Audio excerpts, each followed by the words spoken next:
الحمد لله وحده والصلاة والسلام على من لا نبي بعد. أعوذ بالله من الشيطان الرجيم. بسم الله الرحمن الرحيم. إنا أعطيناك الكوثر فصل لربك وانحر إن شانئك هو الأبتر.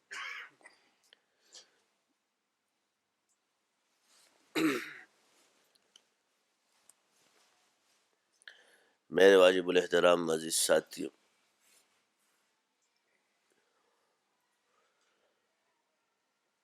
دنیا میں جس مقصد کے لیے ہم آئے ہیں وہ اللہ کی عبادت ہے، اور دنیا ہماری عبادت کیسے بنے گی؟ وہ ہے سنت کے طریقوں پر۔ نماز اللہ کے قرب کا بھی ذریعہ ہے اور دنیا کے حصول کا بھی ذریعہ ہے۔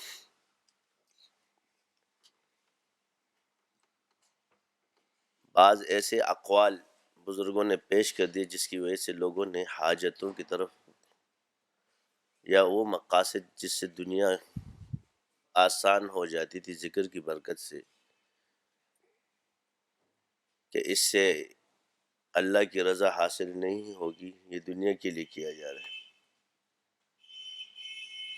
جبکہ سنت رسول یہ ہے کہ آپ علیہ السلام نے دنیا کے حصول کے طریقے بھی بتائے اور اللہ کے قرب کے طریقے بھی بتائے۔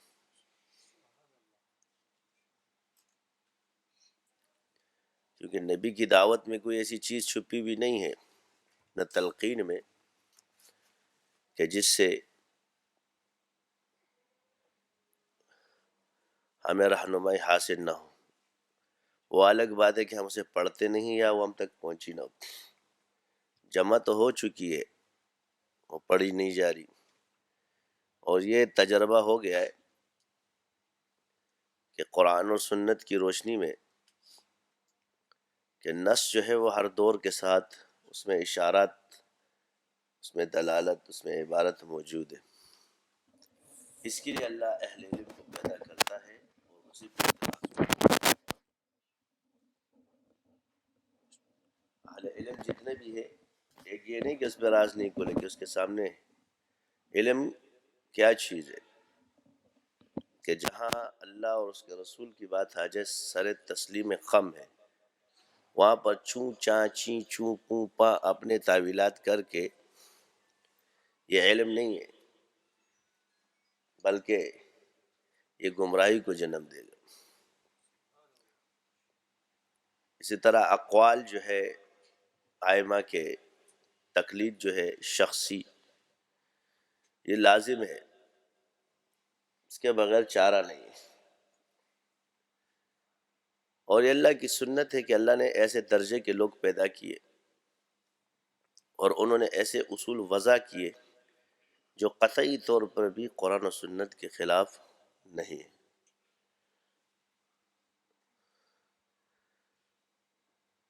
ایک ہوتا ہے کسی فن میں کلی مہارت ہونا اور ایک ہے جزوی مہارت ہونا۔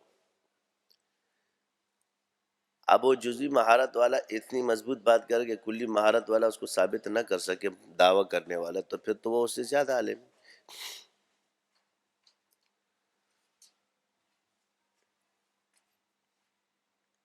علماء کے اندر یہی وجہ کہ اختلاف رہا ہے، کبھی کبھی ایک دوسرے کے خلاف بھی شروع ہو جاتے ہیں، مگر اس میں بھی حکمت پوشیدہ ہوتی ہے کہ جو اس سے نالا ہے وہ ادھر چلا جاتا ہے، جو اس سے نالا ہے وہ ادھر آ جاتا ہے۔ امت کو بچانے کے مختلف بہانے۔ اب لازمی بات ہے کہ ایک شخص کو ایک راہ پہ ہم چلائے تو ایک وقت میں جا کر کے ہو سکتا ہے کہ شیاطین اس پر یا اس کا نفس اس پر حاوی ہو جائے، تو ایسی صورت میں ہر آدمی جو ہے ڈوبتے کو تنکے کا سہارا چاہیے اور کشتی چاہیے۔ تو سمندر میں تو کشتیاں بہت ہیں، تو کہیں نہ کہیں سے جا کر کے وہ دوسری کشتی میں سوار ہوتا ہے ادھر سے ادھر۔ تو یہ اللہ والوں کا اور علماء کا اختلاف، جو علماء حق ہے، ایک نا محققین میں بھی اختلاف ہوتا ہے، تو یہ عیب نہیں ہوتا. ہاں معترضین یہ کہیں گے آپ کس کے پاس جائے، وہ شروع سے بھی کسی کے پاس نہیں چاہتے تھے، ان کو بہانہ مل جاتا تھا، وہ جنہوں نے جانا ہوتا ہے وہ ادھر ادھر چلے جاتے ہیں. اگر آپ میرا کوئی مخالف ہے اور میرا کوئی مخالف ہو گیا تو وہ اس کی کیٹیگری میں چلا جاتا ہے، تو دوسری طرف بھی عالم اس کے صحبت مل جاتی. یہ بہانے ہیں، اس میں یہ حکمت پوشیدہ ہے. یہ راز اگر پتہ چل جائے، اسی طرح کافی لوگ ہوتے ہیں ایک عالم کو پسند کرتے دوسرے کو پسند نہیں کرتے، دوسرا دوسرے کو پسند کرتا ہے. یہ سب محبت کا کھیل ہے. اس لیے محبوب کے ساتھ ہے بندہ، المرء مع من احبہ. بسا اوقات انسان حصول علم کے لیے بھی اس کے پاس جاتا ہے، اس سے فن حاصل، مگر اس سے وہ محبت نہیں کرتا، وہاں احترام کرتا ہے. کیونکہ تقلید جو یہ پوشیدہ ہے یہ سب کے سب محبت کے اندر ہے، یہ عشق کے اندر. اکثر ایسے لوگ ہیں جو باطل کے پاس بھی جاتے ہیں فن حاصل کرنے کے لیے، اور وہ حصول فن کے لیے چلے جاتے ہیں، مگر اس سے محبت نہیں کرتے. لیکن یہ قرب کا جو ذریعہ یہ عشق اور محبت کا، یہ بغیر اس کے طے نہیں ہوگا. فن تو آپ حاصل کر سکتے مگر علم کا نور بغیر عشق کے حاصل کرنا ممکن نہیں ہے. اس لیے تقوی کی ایک تعریف سب سے بڑا علم بھی ہوتا ہے، کہ اگر انسان کو سب سے بڑا عالم بننا ہے تو متقی ہو جائے. اب وہ متقی کیسے ہوگا؟ جب اسے ان تمام چیزوں کا پتہ ہوگا تو ہوگا نا. تقوی جو وہ اختیار کر رہا ہے اتنا علم تو اس کو ہو کہ یہ چیز حلال ہے یہ حرام ہے، اور اس کے اندر علم کے بغیر کیسے اس کو پتہ چلے؟ تو یا ایھا الذین آمنوا اتقوا اللہ وکونوا مع الصادقین. علم آپ کو پرہیزگاری سکھاتی ہے، تقوی خود سکھاتی ہے.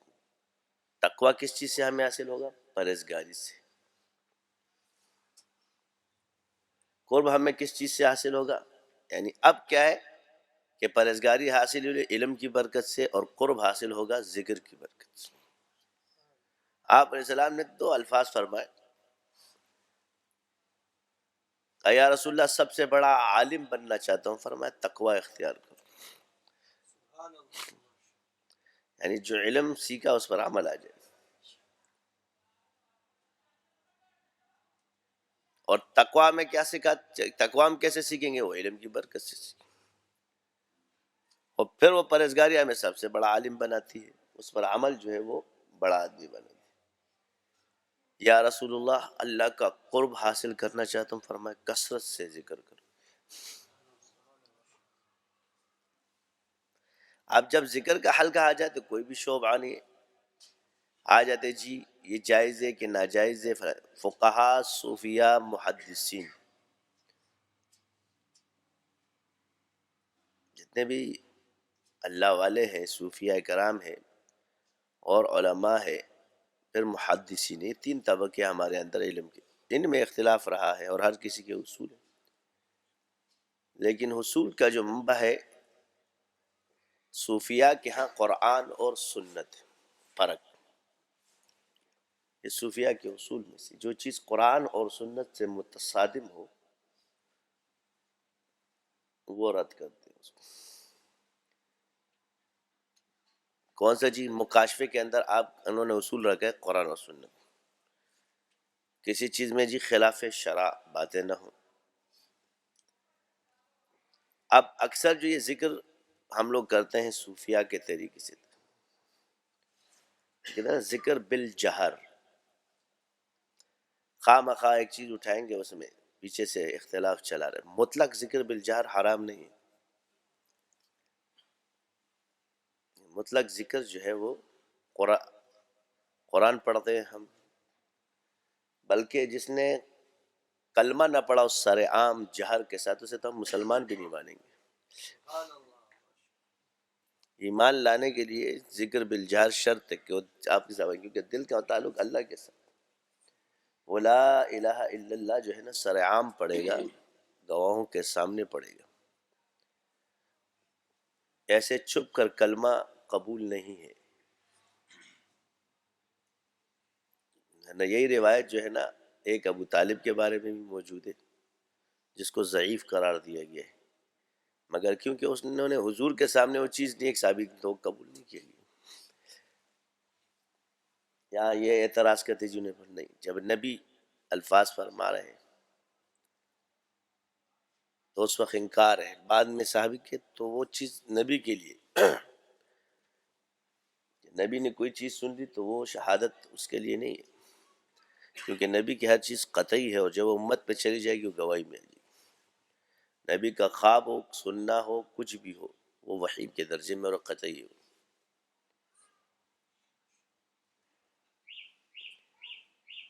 اس لیے کوئی امتی سن رہا ہے سربراہ اس کا قبول، کیونکہ اب اس میں بات ساری حدیث دوسری آ جاتی ہے تو ظاہر اس میں تعارض نظر آتا ہے، اور یہی چیزیں جو آج کل، لیکن یہ تعارض نہیں ہے، اصل بات ہے کہ مقام اور مرتبے کی علامت ہے. جیسے ایک جگہ آپ علیہ السلام نے گھوڑا خریدا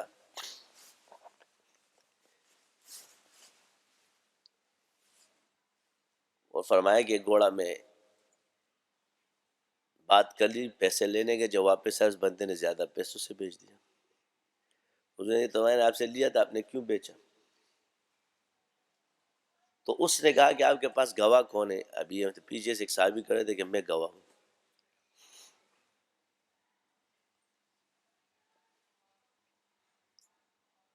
تو گھوڑا خرید، حضور نے فرمایا آپ تو یہاں نہیں تھے. کہا یا رسول اللہ، آپ تو نبی ہے، آپ تو نبی ہے اور نبی تو جھوٹ نہیں بول سکتا. تو آپ علیہ السلام نے فرمایا کہ اس کی گواہی دو بندوں کے برابر ہے. یہ خصوصیات نبوت میں سے ہے. یعنی وہ شخص جو ایک گواہی دے گا، اب اس کی کیا ہے، یعنی تم جہاں بھی گواہی دو گے تمہاری گواہی دو کے برابر ہوگی. تو ادھر سے یہ تعارض ایسے بھی ختم ہو جاتا ہے اس روایت کے اندر کہ جو روایت صحیح ہے کہ جی نہیں، تو یہی ہے کہ نبی کے کہنے پر نہیں کہا گیا، اور جب نبی چلے گئے تو پھر اور حضرت عباس کے قول کے مطابق اس روایت میں کہ جی سن لیا میں نے اور قسم کھائی، تو یہاں اعتبار امتی کا اور صحابی کا وہ نہیں جو حضور کے لیے. اور اسی لیے صحیح حدیث نے اس کی صراحت کر دوسری. تو تعارض نہیں ہے، کیونکہ وہ روایت اس وقت کی ہے اور وہ روایت پھر بعد کے آپ علیہ السلام نے فرمایا کہ سب سے کم عذاب دیا جائے گا میرے چچا کو، اور ان کو جہنم کے جوتے پہنائے جائیں گے جس سے ان کا دماغ کھولے.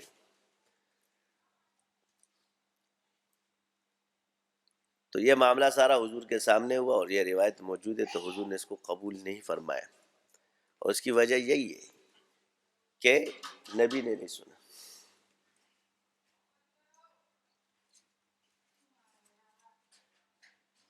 اور وہ بھی وہ بول رہے تھے، اسی پر انہوں نے یہ چیز شروع کی ہوئی ہے جس کی وجہ سے یہ اختلاف آج کل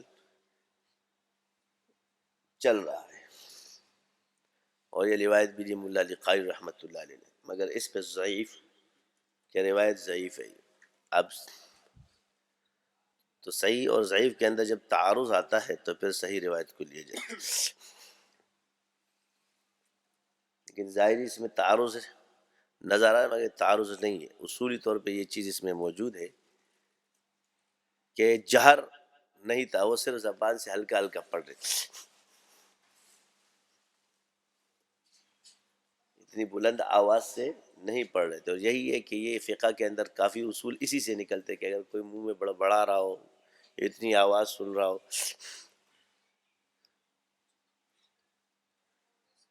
کہ وہ خود سن رہا ہے، اس کی زبان بھی چل رہی ہے، تو اس کلام کو ظاہر میں نہیں مانا جاتا.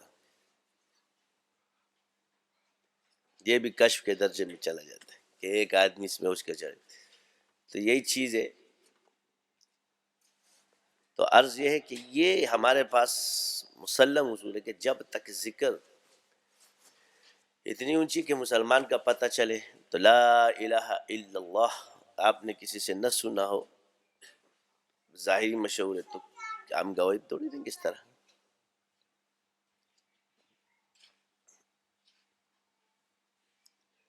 تو اکثر یہ کہتے ہیں پھر جب ایمان فرض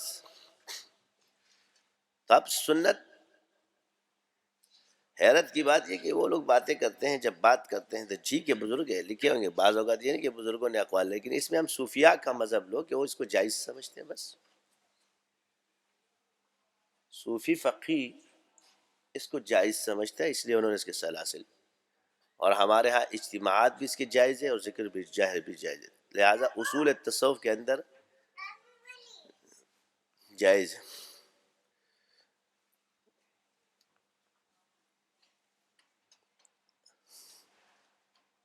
اب صوفیاء ایسے تو نہیں کہ انٹورے بیچ رہے ہو، پھر جو فقہا تصوف سے وابستہ رہے وہ اس کے جواز کے قائل ہیں، اور جو منکرین تصوف ہے وہ اس پہ کلام ہی کرتے رہتے ہیں، جن بیچاروں کو خود بھی خواہ مخواہ آواز اٹھاتے ہیں۔ جی اجتماعی ذکر ثابت ہے کہ نہیں، جب صحابہ جاتے تھے تو نعرہ تکبیر اللہ اکبر، تو کوئی فرض اور واجب تو نہیں ہے نا، لیکن اس وقت اس میدان کے اندر جب نعرہ لگاتے تھے تو نعرہ تکبیر ایک آواز سب یک مشت کہتے تھے اللہ اکبر، تو یہ اجتماعی ذکر نہیں ہے۔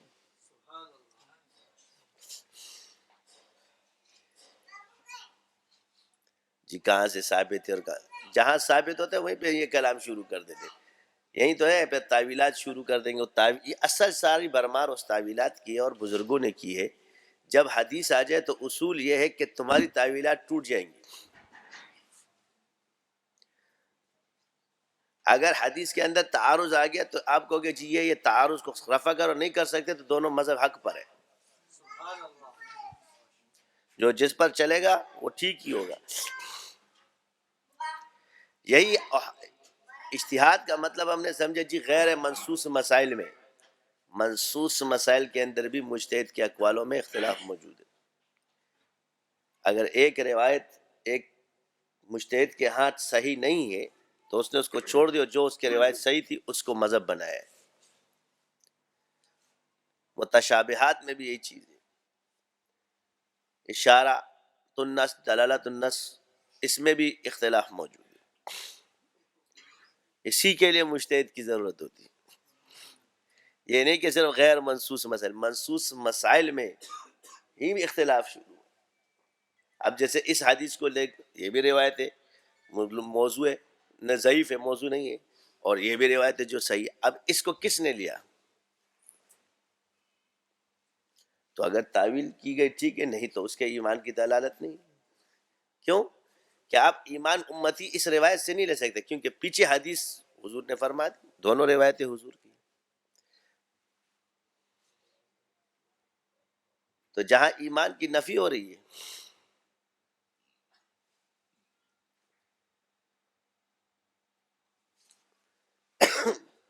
تو یہ کوئی اور نہیں کر رہا، یہ حضور کی روایت سے ہو رہی ہے، لہٰذا اب یہاں کسی کی رائے کا اعتبار نہیں رہا، کیونکہ حضور اس کی تشریح خود فرما چکے۔ یہی چیز اب ذکر تیزی سے کرنا چاہیے۔ پھر ائمہ احناف کا بھی یہ نہیں کہ صرف فقہائے احناف، یہ جو ہمارے ہاں یہ دوسرا طبقہ ہے، پہلے ہم اپنے اصولوں سے چلے تو ہمیں پتہ چل جائے گا، پھر ہمارے کس کس بزرگ نے کس کو لیا ہے، ہوا ہے کافی روایات ہے، لیکن حدیث کے مقابلے میں اس بزرگ کی رائے کا اعتبار نہیں رہا جائے گا۔ اب ابو بکر جساس رازی معمولی آدمی ہے، بہت بڑا آدمی ہے، لیکن وہ آپ علیہ السلام کی روایت ہے جادو کی، اس کا قائل نہیں ہے۔ اس کی وجہ کیا ہے کہ وہ سمجھے کہ جی شیطان حلول کرتا ہے، ان کے اپنا رائے ہوگی، اور نبی کے اندر شیطان حلول نہیں کر سکتا، یہ جنات جادو میں شیطان حلول کرتے ہیں، یہی وجہ کہ یہ تو ہو نہیں سکتا، لہٰذا انہوں نے سے روایت اس لحاظ نبی پہ جادو نہیں ہے، انہوں نے ایک قسم لی، حالانکہ جادو کی مختلف اقسام ہیں، لیکن حدیث ہے شان نزول ہے، لہٰذا اس بزرگ کے اس قول کا اعتبار نہیں ہے کہ روایات متواترہ قرآن کی آیت اس بات کی دلالت کرتی ہے، کیونکہ نبی کے خیال پہ جادو قرآن سے ثابت ہے، قوت خیالیہ سے، تو اس لیے نسیان جو ہے وہ قوت خیالیہ سے ہوتا ہے۔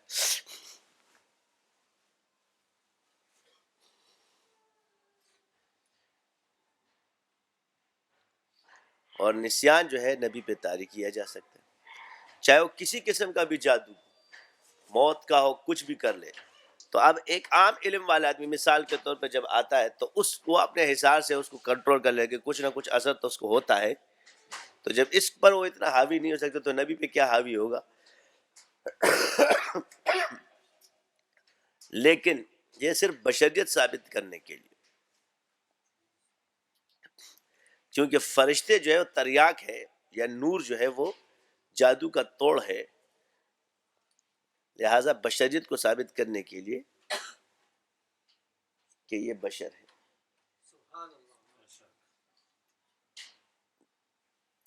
جادو کا اثر ثابت ہے۔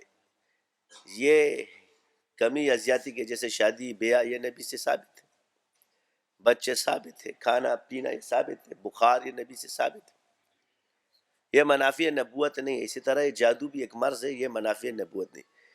جادو اگر مرض کی صورت میں آ رہا ہے تو پھر وہ نبی پر بھی ہو سکتا ہے، لیکن اگر وہ شیاطین کی طرح حلول کرے وہ نبی پر نہیں ہوگا۔ تو جادو سے مرض بھی تاریک کیا جا سکتا ہے، سو نسیان تاریک کیا۔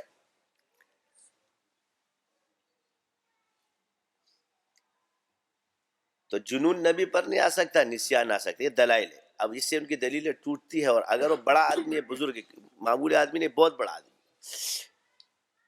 لیکن فقیہ ہے، لیکن اس کا یہ قول نہیں لیا گیا ہے اور نہ لیا جا سکتا ہے،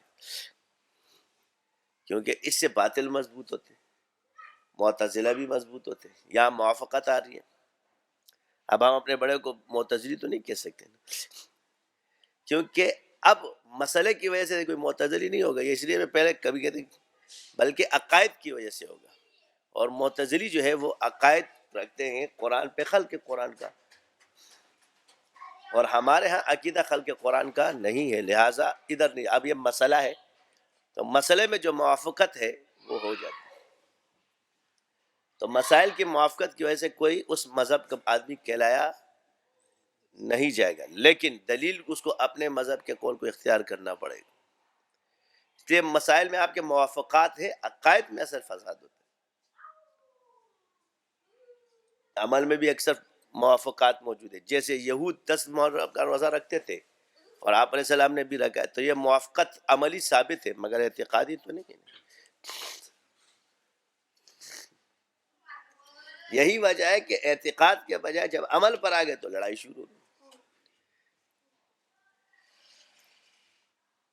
تو اختلاف جو ہے عمل میں برحق ہے، اور عقائد میں بھی چند چیزوں میں اختلاف موجود ہے۔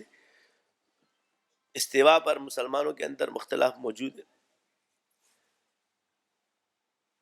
ہمارے ہاں اللہ کا وجود ہے، جسم سے پاک ہے اللہ، کافی ایسے لوگ ہیں جو اس کی قائل بھی ہے، اس کو وہ کہتے ہیں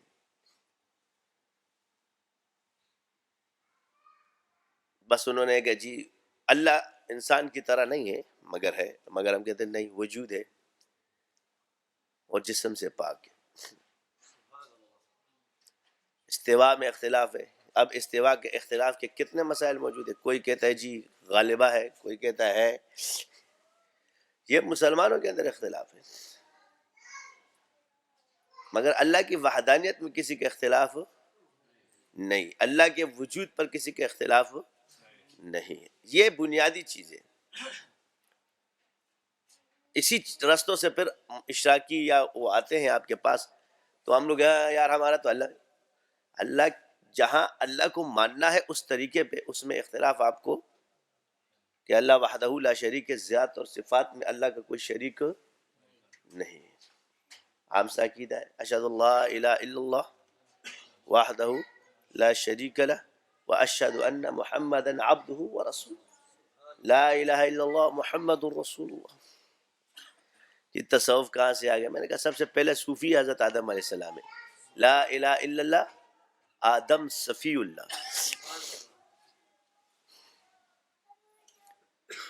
کیا لقب دیا؟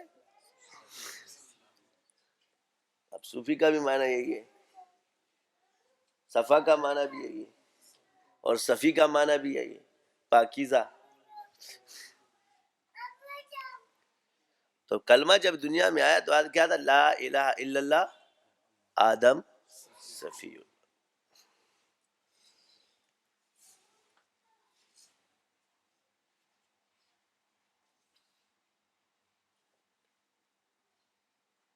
اللہ نے آدم علیہ السلام کے ساتھ اس کلمے میں رکھا، حکمت ہے دیکھو رب کی، بعد میں یہ نہیں کہے جیسے آج کل لکھ دیتے ہیں گھڑتے.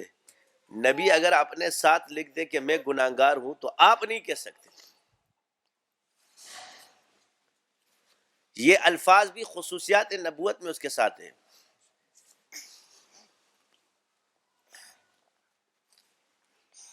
اور یہ انکساری کے لیے فرماتے ہیں. نبی کے بارے میں اگر یہ ایسا تو امت ہی نہیں کہہ سکتا. یہ اکثر جو پروفیسر حضرات ہیں تو ان کے ہاتھ پڑھ کے ان کا وہ ہو جاتے تو بیچارے سمجھتے تو نہیں ہیں، تو یہ الفاظ سب کو ایک ہی کیٹیگری میں رکھتے.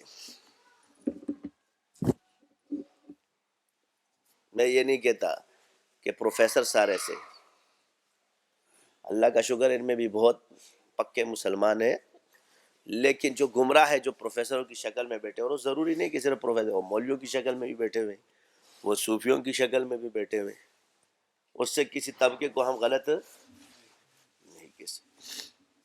لیکن ان کی کمزوری یہ ضرور ہے کہ انہوں نے اپنی کلاسوں کے اندر مذہب کو کام نہیں کیا جو اغیار نے کیا ہے، جو دوسری لوبی نے کیا ہے. تو معاشرت کے اندر ہم تسلیم تو کسی کو کر سکتے ہیں، مگر عقائد کے اندر کیسے تسلیم؟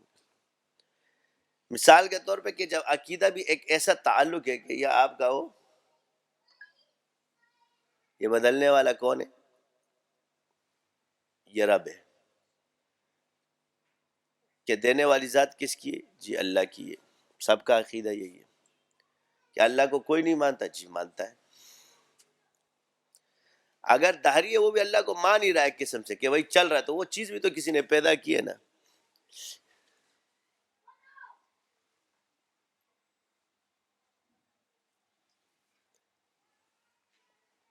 یہی وجہ ہے کہ عقل جب کسی چیز کو وہ کرتی ہے تو عقل بعض کو اوپر کی تعلیمات لازم ہے. اور اس کی مثال آپ آسان اس طرح لے لو کہ لکڑی ہے، عقل یہاں پریشان ہو جائے گی کہ اس سے لکڑی بناؤں صرف، یا کسی کا سر پھاڑوں، یا یہ پریشان ہے. اسی طرح ہزاروں جانور موجود ہے، اس میں کون کیا اچھا کیا برا ہے، عقل تو اس کو تمیز نہیں کر سکتی.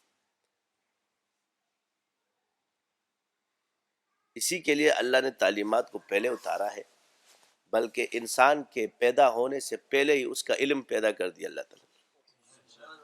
اس کی ضروریات کے سارے علم حضرت آدم علیہ السلام کو عطا کر دیے، جو ضرورت تھی اس کی. ابھی وہ اس دنیا میں نہیں آئے، لیکن اس کا اسباب پہلے سے ہو گئے، لیکن اس کا ظہور بعد میں ہو رہا ہے.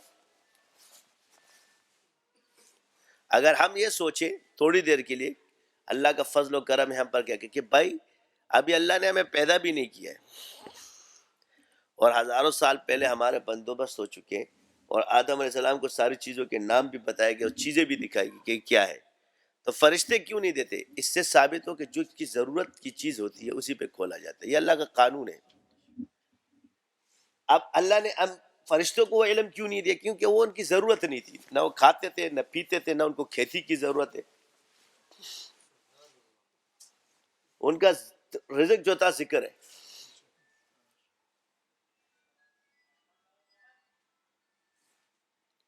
لیکن انسان کی ضرورت تھی، تو اس سے ثابت ہوا کہ جب ضرورت ہوگی اللہ پہ علم کھولے گا، اور جب ضرورت نہیں کہ اللہ پر علم نہیں کھولے گا. اس سے اللہ کی سنت.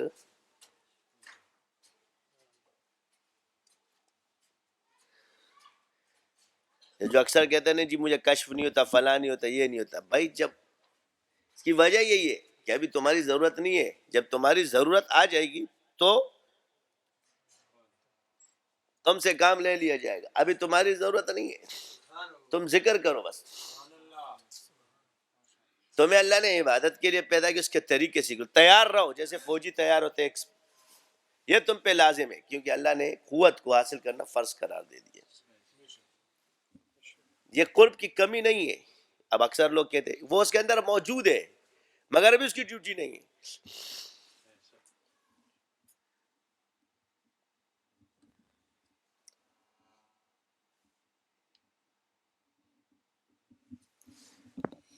اب نظر آنا یہ کوئی کمال نہیں ہے، سب کو اکثر کو بھی نظر آ جاتے ہیں، لیکن اس علم میں تمیز کرنا، قرآن و سنت کے دلائل تلاش کرنا، قرآن اس پہ کھلنا، یہ چیز ناجائز، یہ حلال ہے، یہ حرام ہے، اتنی حد میں ٹھیک ہے، یہ کمال ہے. اس کو کہتے ہیں کشف علمی. علم الیقین کے بعد جو عین الیقین ہے، یہ علم کے بعد ہے.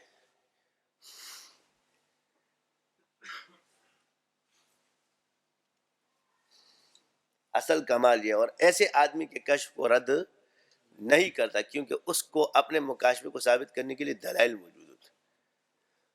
باقی یہ جو دوسرا کشف ہے، ایک کشف علمی ہے اور ایک عام سا کشف ہے. یہ اللہ نے گدھے کو بھی دیا ہے، جانور کو بھی دیا ہے، سب کو دیا ہے، مرغوں کو بھی دیا ہوا ہے، سمجھے نا، کتے کو بھی دیا ہوا ہے. یہ ان کے حصے بہت تیز ہے. جو بغیر علم کے اس میں جانور کے پاس بھی ہے، لیکن جو علم والا ہے وہ صرف اشرف المخلوقات اور اہل علم کے پاس.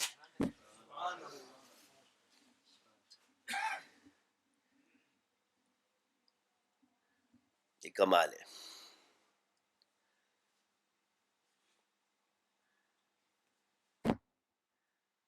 بزرگوں نے کہا کہ جی اس کشف میں کمی نہ ہو تو اس سے امت کو کوئی فرق نہیں پڑتا، یہ کمال کا ذریعہ نہیں ہے. مگر تصوف میں جو یہ دوسرا کشف نہ ہو، کشف علمی نہ ہو، تو یہ امت کو نقصان دیتا ہے، یہ انسان کے کمال میں کمی کرتے ہیں، اور اسی سے لوگ تباہ ہوئے، اسی کے انکار سے بھی تباہ ہوئے اور اس کی کمی سے بھی تباہ ہوئے. کیونکہ یہاں اصل انکار علم کا ہے، اور علم تو فرض ہے. یہ علم کے مختلف ذریعے، علم کے 3 ذریعے، علم الیقین، عین الیقین اور حق الیقین. یہ ذریعہ علم ہے، یہ اللہ نے بیان فرمائے. علم سب کے ساتھ خاص. تو یہی چیز ہے کہ صوفیاء نے جو طریقے اختیار کیے، وہ آپ کو عین الیقین کے ان مراحل پہ لے کے جاتا ہے، اور حق الیقین کے، کہ جس سے آپ کو علم یقین کا مشاہدہ بھی ہونا شروع ہو جاتا ہے اور محسوس بھی ہونا شروع ہو جاتا ہے.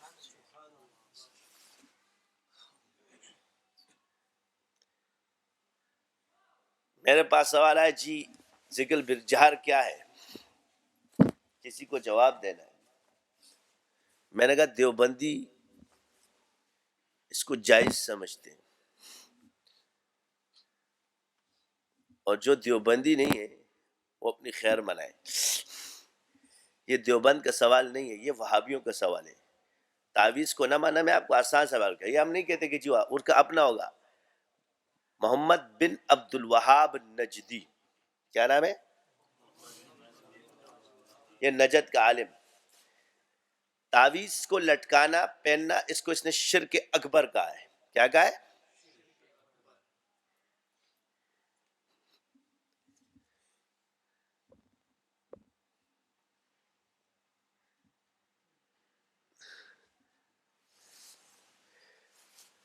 اور دیوبند اس کو جائز سمجھتا ہے، شریعت کے خلاف نہ ہو. اس کے ہاں کلی ناجائز ہے، چاہے قرآن کی آیت ہو، چاہے عادات ہو، انہوں لوگ بالکل وہ نکال کے شرکن شرکن کر کے لگا دے. تو اب سوال یہاں یہ پیدا ہوتا ہے، کیونکہ ایک عالم ہے اور ساری دنیا اس کو، اب وہاں تو پھر ان سے حدیث بھی بھول جاتے ہیں کہ یہ کون سی حدیث میں ثابت ہے کہ یہ لفظ ثابت کرے. پھر دوسری بات یہ ہے کہ اگر وہ شرک اکبر ہے تو پھر بتوں کا پوجنا شرک اصغر ہوا.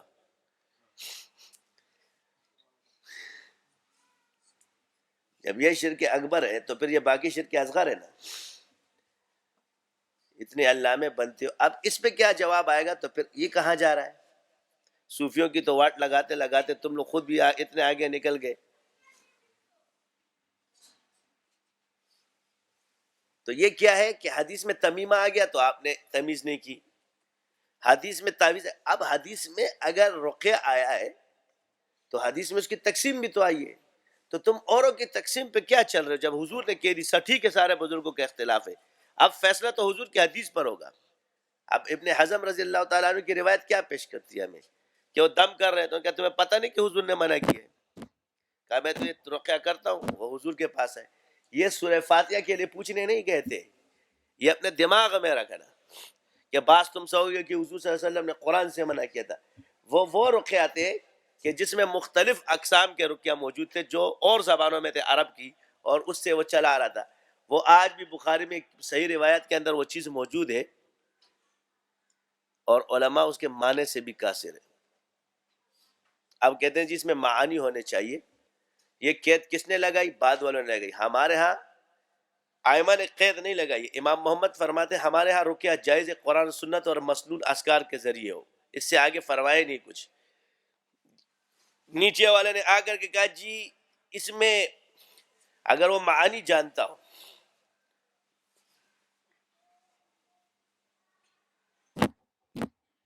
اب سوال یہ جب پیدا ہوتا ہے کہ کسی بھی چیز کے لیے ظاہری چیز موجود ہوتی ہے کہ اگر وہ شرک ہے تو اس میں ظاہری الفاظ میں شرک ہونا چاہیے. اب جب تمہیں وہ زبانی سمجھ میں نہیں آ رہی تو اعتقاد تو ویسے بھی نہیں بنے گا، آپ اس کو رقیہ اور دم ہی سمجھو گے. یہ تو میری عقلی دلیل ہے. اور اصولی دلیل یہ کہ جب تک ایک چیز مبہم اور مشکوک ہوتی ہے اس پہ آپ فتویٰ بھی نہیں لگا سکتے.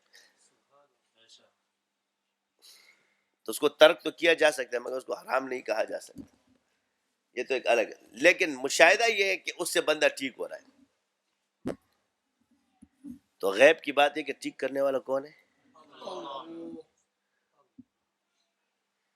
ایمان یہ کہ صحت کس کے ہاتھ میں؟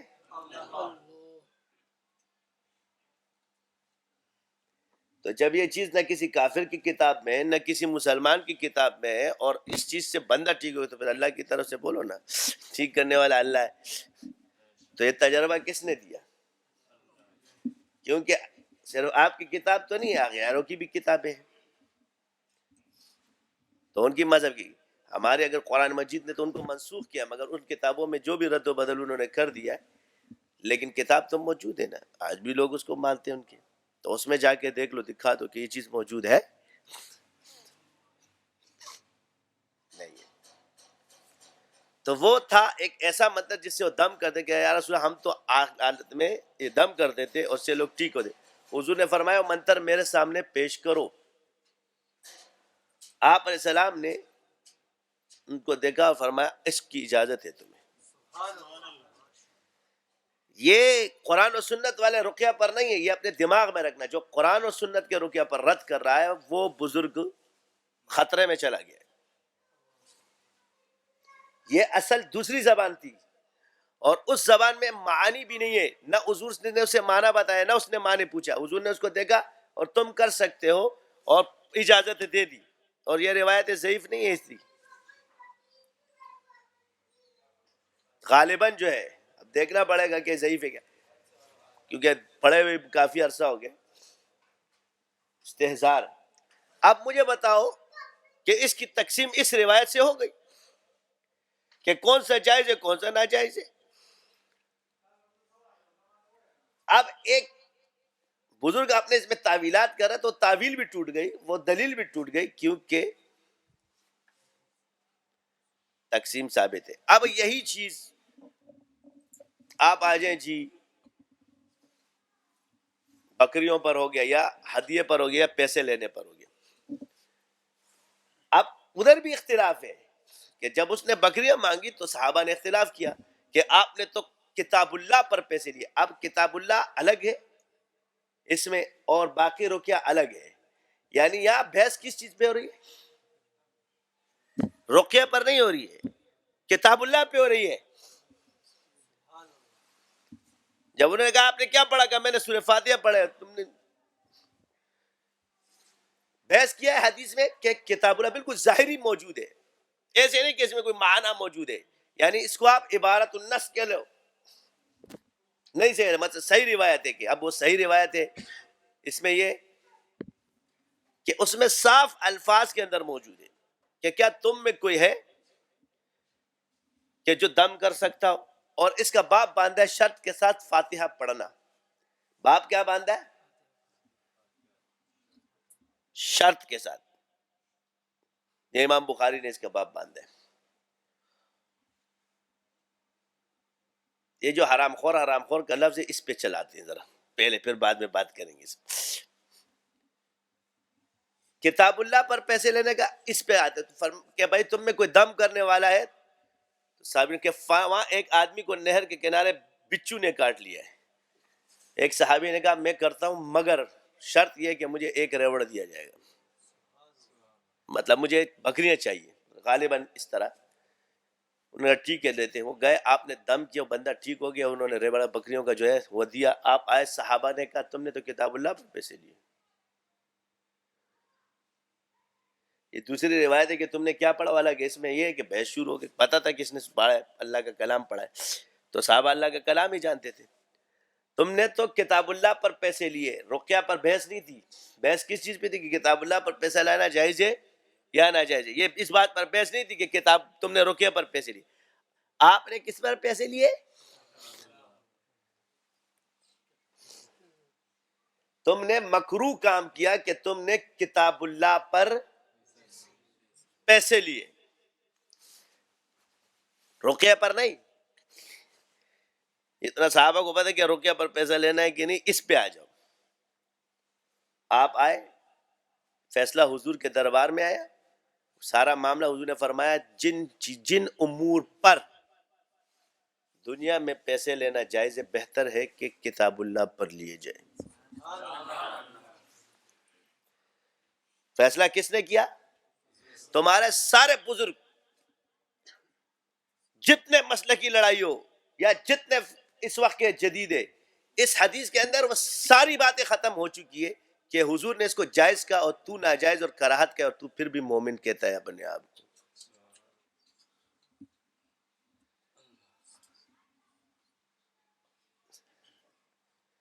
فتویٰ لکھتے ہیں کہ جس دین کے کسی چیز پر عمل نہ کرنے سے انسان کافر نہیں ہوتا, جو فرض, واجب اور سنت موقت نہ ہو, لیکن دل میں اس کو برا جاننے والے کا ایمان بھی خطرے میں ہے, کراہت کرنے والا بھی.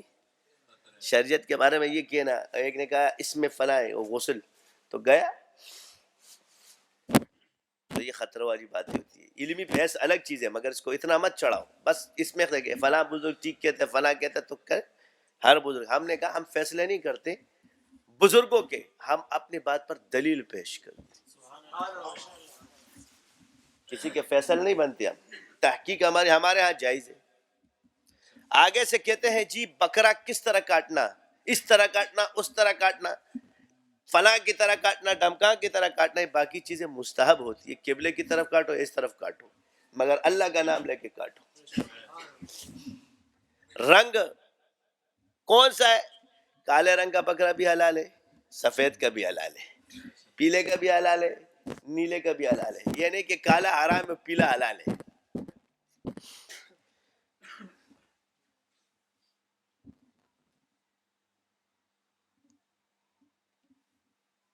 بکرے میں جنس شرط نہیں ہے کہ یہ نر ہو یا مرد, بس یہ شرط ہے کہ یہ جنس ہے, بکرا ہونا چاہیے. اس میں نر اور مادہ یہ شرط نہیں ہوتی. آگے سے آگے فلاں بزرگ نے یہ لکھا ہے, حضرت نے یہ لکھا ہے, جس نے بھی لکھا ہے ان سے جا کے پوچھو. ہم کہتے ہیں حلال ہے, جائز ہے. ہمارے ہاں جائز ہے, تعویذ کھلا کے کرو, قبلے کی طرف کرو, کالا کرو, پیلا کرو, نیلا کرو, سب جائز ہے. اور ہم یہ دلیل بھی دے دی پیسے, اور آپ دوسری دلیل دے, وَإِنَّ لَكُمْ فِي الْأَنْعَامِ لَعِبْرَةٌ نُسْقِيكُمْ مِمَّا فِي بُطُونِهَا وَلَكُمْ فِيهَا مَنَافِعُ كَثِيرَةٌ وَمِنْهَا تَأْكُلُونَ. یعنی پینے کے لیے جو ہے نا دودھ, اس کا بھی الگ ذکر کیا ہے. وَمِنْهَا تَأْكُلُونَ, تم اس کو کھاتے بھی ہو اس میں سے. اور ایک فائدہ یہ ہے, اس میں سے ایک فائدہ یہ کہ تم اس کو کھاتے ہو, اور منافع کثیرہ کتنا ہے اب یہ چھپا ہوا ہے, اور یہ اللہ اہل علم کو دیتا ہے, جو نقشبندی شاذلیوں کو دیا ہوا ہے.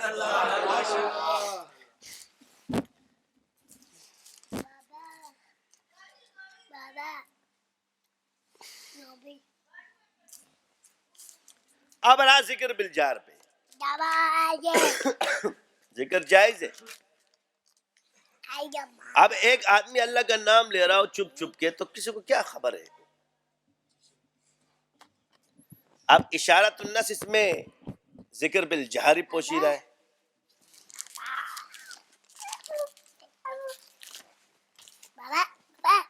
ومن اسلم, کون سی آیت ہے؟ ومن اسلم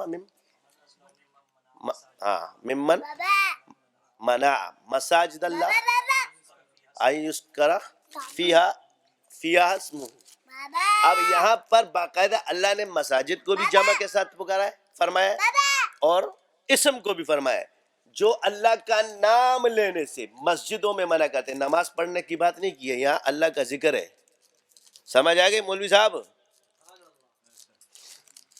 صوفیاء کی دلیل بتا رہا ہوں، ڈائریکٹ قرآن سے دلیل دے رہے ہیں، باقی باتیں چھوڑ دو۔ اس میں ذکر بالجہر پوشیدہ ہے، کیونکہ چھپ کر ذکر پہ کوئی اعتراض، یہ عرف عام ہے کہ آپ چھپ کر بیٹھو، کوئی آپ پہ اعتراض نہیں کر سکتے، لیکن اللہ اللہ بولو گے تو کیا کرنا ہے؟ پاگل ہو گیا؟ تجھے لوگ نظر نہیں آ رہے؟ اعتراض کب اٹھتا ہے؟ ذکر بل جہر پر۔ تو یہاں اللہ نے ان کو کیا فرمایا؟ یہ اشارت النس ہے، دلیل ہے، اور ایک مسجد نہیں کہ مسجد حرام میں، مساجد جمع ہے، تا قیامت جتنی مسجدیں آئیں گی اس میں اللہ کا نام رہنے سے تو صوفیاء یہاں سے ثابت ہے۔ اب آگے ذکر کون سا منع ہے؟ جی صوفیاء یا علم، اس سے ذکر منع نہیں ہے، تو جہر کے ساتھ۔ پھر یہ بعد میں قیودات ہے، اب آتے ٹھیک ہے، چلو اٹھاؤ اس کو، دونوں دیں گے ان کو۔ اب میں بتا رہا ہوں، ایک ایسا ذکر جس سے انسان کو تکلیف ہوتی ہے، اور ایک ایسا ذکر جس سے انسان کو سکون ملتا ہو۔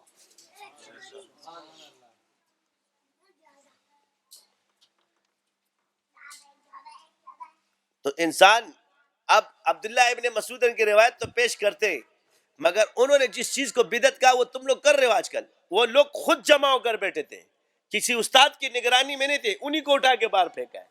اور تمہارے آج کل کے سارے بزرگ بیٹھ کے کیا بول رہے ہوتے ہیں؟ جس کی جو بھی مرضی آ کے خود ذکر شروع کر دے۔ وہ لوگ جمع ہو گئے خود سے، کوئی اعلان نہیں کیا، مسجد کے کونے میں بیٹھے اور پتھروں سے ذکر کر رہے تھے، حضرت عمر کو اٹھا کے باہر پھینک دیا۔ کیا یہ ذکر سے منع کر رہے تھے یا اس طریقے کو منع کیا؟ اس طریقے پہ اعتراض ہے۔ تو گویا جو لوگ خود سے جمع ہو کر بغیر استادوں کی نگرانی کے بیٹھے، یہی بدعتی ہے۔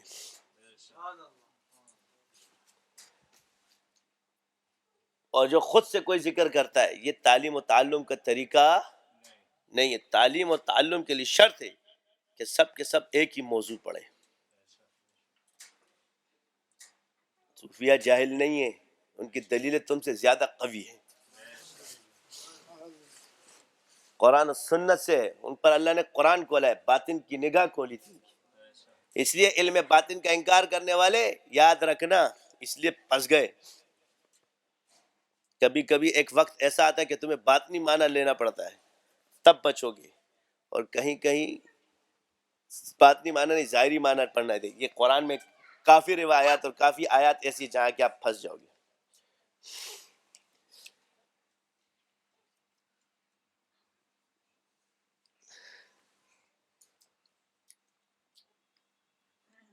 تو اس وجہ سے یہ مت کہو، جیسے اننی انا اللہ میں اگر ظاہری معنی لوگے تو تم تو گئے۔ فاخلع علیک بالواد المقدس طوی اننی انا اللہ، ظاہری معنی لے گئے۔ پھر وہ آیت، پھر وہ حدیث جو ہے کہ جو میرا بندہ بن جاتا ہے،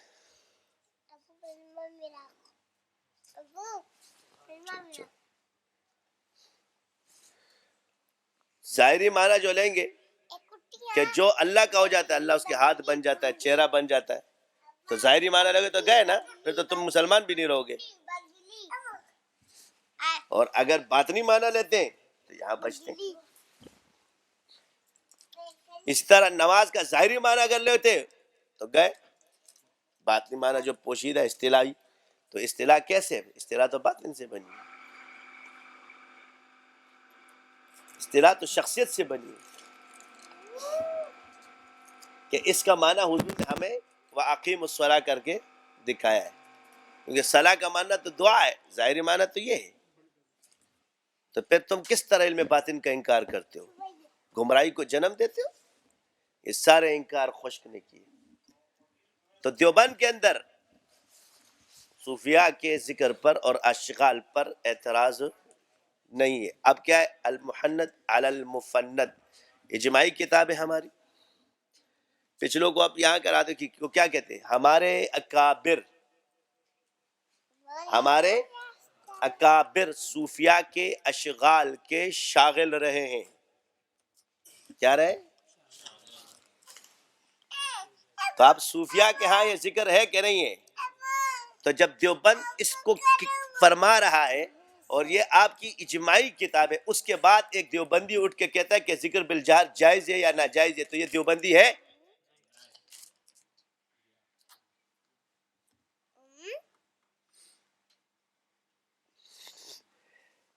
یہ عقیدے کی کتاب ہے. اب یہ اپنا دیوبندی ہونا ثابت کرے. یہ وہابی بن جائے مجھے اعتراض نہیں ہے اس پر، نہ میں اس کو گمراہ کہوں گا. ان کا مذہب اپنی جگہ ہے، اپنے وہاں تم پیش کرو. اور حیرت کی بات یہ ہے کہ جو لوگ اس پر اعتراض کر رہے ہیں ان کے مذہب میں آمین کہنا جائز ہے، زور سے بولنا. احناف کیا ہے؟ تو حنفی، دیوبندی یا بریلوی اس ذکر کو حرام نہیں سمجھتے. دونوں کا اس پر اتفاق ہے کہ بالکل جائز ہے. نہ بریلیوں کا صوفیاء کے پر اشغال پر اعتراض ہے اور نہ دیوبندیوں کا اعتراض ہے. اسی طرح ذکر پر اعتراض کم رہا، لیکن اصل جو فقہا اور صوفیاء کا اختلاف ہے وہ ہے سما پر. کس پر ہے؟ ذکر بالجہر مجالس ذکر پر کسی نے بھی نہیں کہا. اصل جو اعتراض تھا وہ کس چیز پر تھا؟ سما پر. سما اس وقت صوفیاء کے ہاں جائز اور فقہا کے ہاں ناجائز. تو صرف یہ فقہا تو مت کرو، بھی فقی تھے، وہ کوئی للو پنجو نہیں تھے.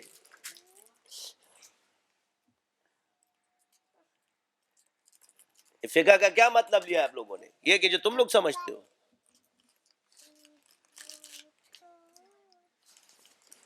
قرآن اور سنت کو دیکھ کر انہوں نے ان چیزوں کو دلائے تھے. دیوبند تو اس کو جائز سمجھتا ہے. اب رہا کہ ان طریقوں کو کہ جو بزرگوں نے مجربات سے حاصل کیے حصول علم کے لیے جو بنائے، یہ سنت ہے کہ نہیں ہے؟ تو اس کو سنت نہیں سمجھا جا سکتا، شریعت میں جائز ہے. لیکن صرف یہ طریقہ سنت کے خلاف کہو گے کہ اس کو خلاف سنت نہیں کہو گے شریعت. کیوں کہ آپ کا فقہ کا، جس سے آپ فقی بنتے ہو، اپنے آپ کو فقہا جو آپ لوگ بنا لیتے ہو، کبھی کبھی ایک مولوی 4 بیٹھ جاتے، ایک 50-60 والے، اس کا کیا رہتا ہے؟ مجالس الفقہا. جس نے ابھی فراغت حاصل کی ہوتی ہے، واٹس ایپ پہ گروپ بنتا ہے، اس میں کیا لکھتے ہیں جی؟ مجالس فقہا. فقی بغیر تصوف کے بنتے ہی نہیں ہے. اور یہ میری دلیل ہے. جب مجتہد جا کے صوفی کی صحبت میں بیٹھا، صوفی فقی کی، وہ صوفی فقی تھے، تم کون ہوتے ہو بغیر اس کے بننے والے؟ اور ہمارے اکابر نے بھی اس کی تشریح کی ہے. حضرت گنگوئی نے فرمایا مجھے 15 سال بعد پتہ چلا ہے. جب یہ علم بغیر اس کے منتقل ہونا تو فوراً پتہ چلنا چاہیے تھا.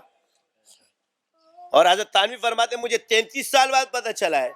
تو جب فوراً ہی منتقل ہوتا، تو آج جب آپ ان کو اتنا بڑا سمجھے تو یہ حاجی صاحب کا علم ہے جو آپ کے اندر منتقل ہوا ہے. تم انکار کرتے ہو سارے.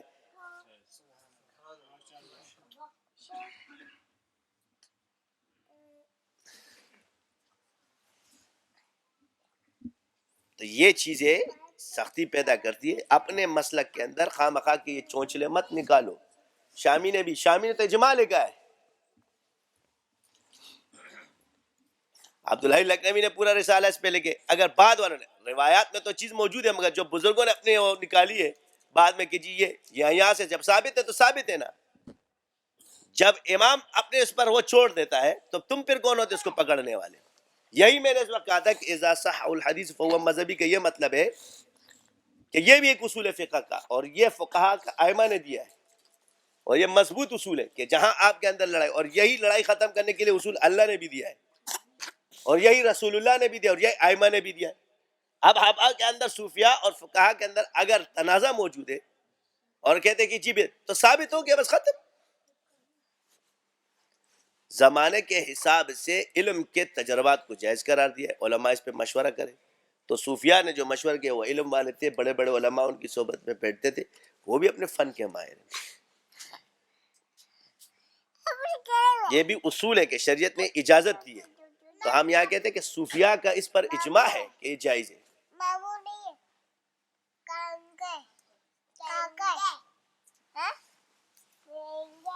یہ افضل اور غیر افضل میں لڑائی ہے. خفی افضل ہے یا جہر افضل ہے؟ تو جواب یہ ہے کہ جس سلسلے میں ہے جون سا ذکر ہے اس ذکر میں وہ افضل ہے، کیونکہ جس سے حصول حاصل ہو رہا ہے وہی اس کے لیے افضل ہے. تو چشت قادریہ چشتیہ سہروردیہ میں جہر حصول کا ذریعہ ہے اور نقشبند میں خفی حصول کا ذریعہ ہے، لہٰذا نقشبند میں یہ افضل ہے. اس کو آپ مکس پتی مت بناؤ، بیچ کرے گھٹالا مت بنا، انہی کے طریقوں پر چلو، یہ سیٹ ہو جائے گا. یہ اختلافات ہمارے سامنے. نماز پڑھیں. اب آپ اس کا مشاہدہ اس طرح کریں، آپ خود ذکر کریں.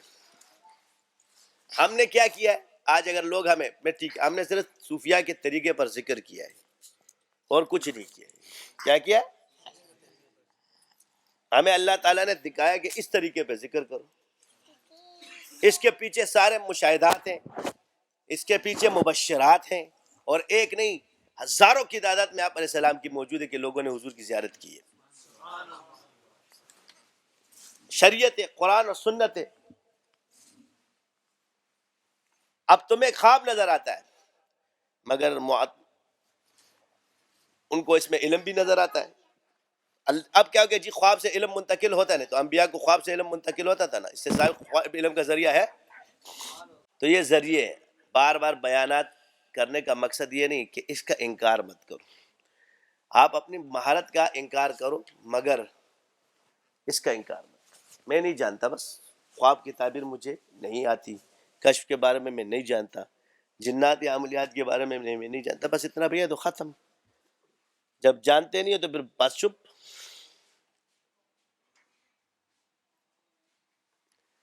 تو کشف بھی علم کا ذریعہ ہے. یہ ذرائع علم میں سے بھی ہے. اسی طرح تدبر اور تفکر یہ بھی علم کا ذریعہ ہے. لیکن کیا سارے تدبر اور تفکر علم ہے؟ ایک ہے ذریعہ ہونا اور ایک ہے سب کا علم ہونا، اس میں فرق ہے. کشف ذریعہ علم ہے اور کشف حجت ہے، اس میں فرق ہے. فکر و تدبر ذریعہ علم ہے مگر فکر و تدبر حجت ہے، اس میں فرق ہے.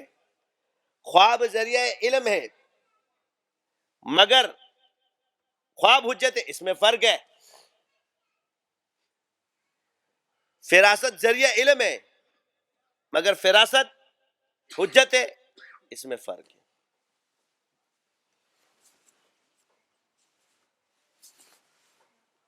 اب قانون آئے گا تو نبی کی ذات جب آئے گی تو اس کی ہر چیز علم ہے. لیکن جیسے امتی پر آئے گا یہ تین چیزوں میں تقسیم ہو جائے گا. تو جو چیز قرآن اور سنت کے مطابق ہوگی تو علم میں، اور جو قرآن اور سنت کے مطابق نہیں ہوگی وہ علم سے خارج. بس اتنا سا قانون ہے. تو یہ تو سب کے لیے، اس کے تو تیرے خیال کی بھی اعتبار نہیں ہے. تو یہ جتنے ہی ان بزرگوں نے آرامے نے کتابیں پڑھی ہے، بچہ نہیں ہو کہ میں نے ان کے اقوال نہیں پڑھے یا کچھ بھی نہیں پڑھے. یہ قرآن اور سنت سے ٹکرا رہے ہیں. کہنے گے جی حضور کے دور میں تھا کہ نہیں تھا؟ تو حضور کے دور میں تو یہ علمی ذریعے بھی نہیں تھے، تم بھی تو نہیں تھے، تمہارے طریقے بھی تو نہیں تھے.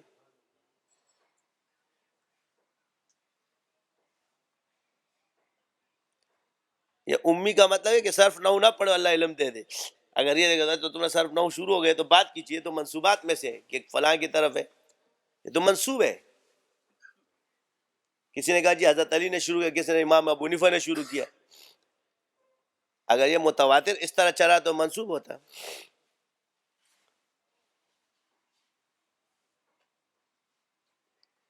تو یہ بھی ذرائع علم ہے اور یہ بھی ذرائع. تو یہ جتنے طریقے ہیں ہمارے ہاں صوفیاء کے اشغال کے ذریعہ علم ہے. اور اس کا تجربہ اور مشاہدہ آج آپ کو صاحب نورزمان کے بارے پہ تو اب یہ کہتے ہیں نا کہ تحدیث نعمت کے کہ دنیا کا سب سے بڑا عامل ہے. کیا ہے؟ الفاظ تو یہ استعمال کرتے ہیں، کس دور کا سب سے بڑا عامل ہے فلاں، سب لکھ دیتے ہیں. یہ تو دشمن بھی مانتا ہے، صوفی نہیں مانتا، ایک الگ بات ہے. اب میری چیلنج ہے کہ تمہارا صوفیاء کے جتنے بھی بگڑے ہوئے لوگ ہیں، اگاڑو بگاڑو جتنے بھی ذکر سے اس وقت وہ ہمارے شاگردوں کے اور ادھر اس سلسلے کی برکت سے لڑ باقی ہم دعوے نہیں کر رہے، اللہ ٹھیک کرنے والا ہے، لیکن دیر سویر ہوتی ہے۔ ٹھیک کہاں ہوئے؟ یہاں ہوئے۔ ہم نے کوئی نیا نہیں کیا ہے، یہی راز ہے، وہ نہیں بتاؤں گا۔ ہم نے پرانا کیا ہے، اور پرانا تم نہیں کر سکتے، کیونکہ تم نئے نئے بزرگوں کو پکڑ کے بیٹھے تھے۔ ہم پہ اللہ نے پرانے بزرگوں کا کھول، لیکن یہ اللہ نے کھولا، میں نے نہیں۔ کیوں؟ یہ بدن سے مشکل ہے اور اپنے خیال سے مشکل ہے، اپنے یہ اللہ کی طرف سے، کیونکہ اللہ نے مجھے یہ سند دی کہ میں نے امام ابو حنیفہ سے، میں نے امام ابو حنیفہ سے، میں نے امام جعفر صادق سے، میں نے شیخ ابو الحسن شاذلی سے۔ یہ کس نے دیا؟ اللہ۔ یہ تو اس دور کے بزرگ تھے۔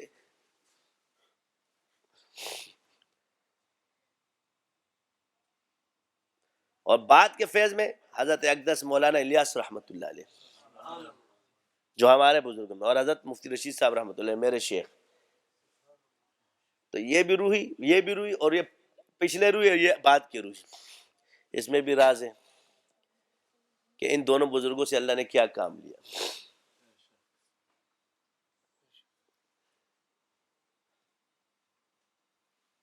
تو کہتے ہیں جی حضرت کا نام استعمال کرتے ہیں۔ حضرت کو ولایت اللہ نے دی، تم نے نہیں دی۔ کس نے دی؟ اور اسی اللہ نے خواب میں مجھے دی، اور نہ تم خواب دکھا سکتے ہو اور نہ میں خود دیکھ سکتا ہوں۔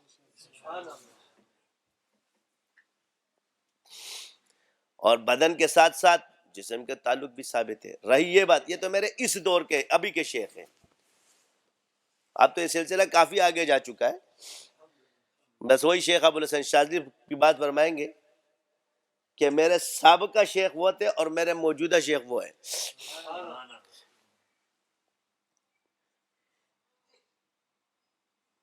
تو اب تو کہانی ادھر تھوڑی چلتی، اب تو پیچھے چلی گئی نقشبندی شاذلی کی طرف۔ تو ہمارے نہ یہ بزرگ نقشبندی شاذلی تھے حضرت، اور نہ یہ، لیکن امام جعفر صادق نقشبندی تھے اور شیخ ابو الحسن شاذلی شاذلی تھے۔ یہ یاد رکھنا، ہمیں وہاں سے ملا اویسیت جہاں سے نقشبند چلی ہے، ہمیں وہاں سے شاذلی ملا جہاں سے شاذلی چلی ہے۔ اب تم دیکھتے رہو سوچ سوچ کے، کیا؟ اب دیکھتے رہو سوچ سوچ کے۔ میں اسی نسبت کی وجہ سے کہہ رہا ہوں کہ سمندر کے سامنے جب آتا ہے نا کوزا، تو کہتے ہیں جی سمندر ہوں میں، تو اسے ہنسی آتی ہے۔ جب دریا کا مینڈک جو ہے نا کنویں میں گر جاتا ہے تو کنویں کا مینڈک کہتا ہے میں بہت بڑا، مگر اس کو ہنسی آتی ہے۔ کیوں؟ اب وہ پھنس جو گیا ہے، نہ وہ باہر نکل سکتا ہے اور نہ اس کے ساتھ بحث کر سکتا ہے، اس کو کیا سمجھائے گا؟ تو آگے سے کہتا ہے تو اپنے حال میں رہ، تو اتنا ہی چیخے گا زیادہ مت اچھل۔ تو جب وہ کہہ رہا تو کون سی جگہ سے آیا، تو دریا کے مینڈک نے کہا میں بہت بڑی جگہ سے آیا۔ کنویں کے مینڈک نے تو کنویں سے باہر کچھ دیکھا نہیں، تو اچھلتا ہے اتنی اوپر سے، کیا مت اچھل، پھر اچھلتا ہے زور زور سے۔ تو اس نے کہا اتنا مت اچھل، پھٹ جائے گا، مگر اس جگہ تک نہیں جا سکتا تم۔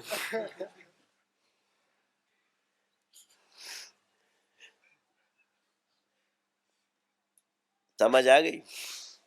اس کنویں سے نہ تو باہر جا سکتے، نہ میں باہر جا سکتا ہوں، نہ میں تجھے دکھا سکتا ہوں۔ میں کھو چکا ہوں، میں آ گیا ہوں۔ بات یہی ہے کہ تم لوگ جو ہے نا کنویں کے میڈا کو اچھلنا شروع ہو جاتے کہ رہے، تم نے دریا دیکھے؟ کبھی حالات کے قدموں میں کلندر نہیں گرتا، ٹوٹے بھی جو تارا تو زمین پر نہیں گرتا۔ گرتے ہیں سمندر میں بڑے شوق سے دریا، لیکن کسی دریا میں سمندر نہیں گرتا۔ تم تو وہ لوگ ہو کہ لوگوں کے ایمان کے فیصلے اپنے خیالوں سے کرتے ہو، پھر بھی تمہارا ایمان قائم ہوتا ہے۔ یہ علم غیب نہیں ہے۔ اچھا،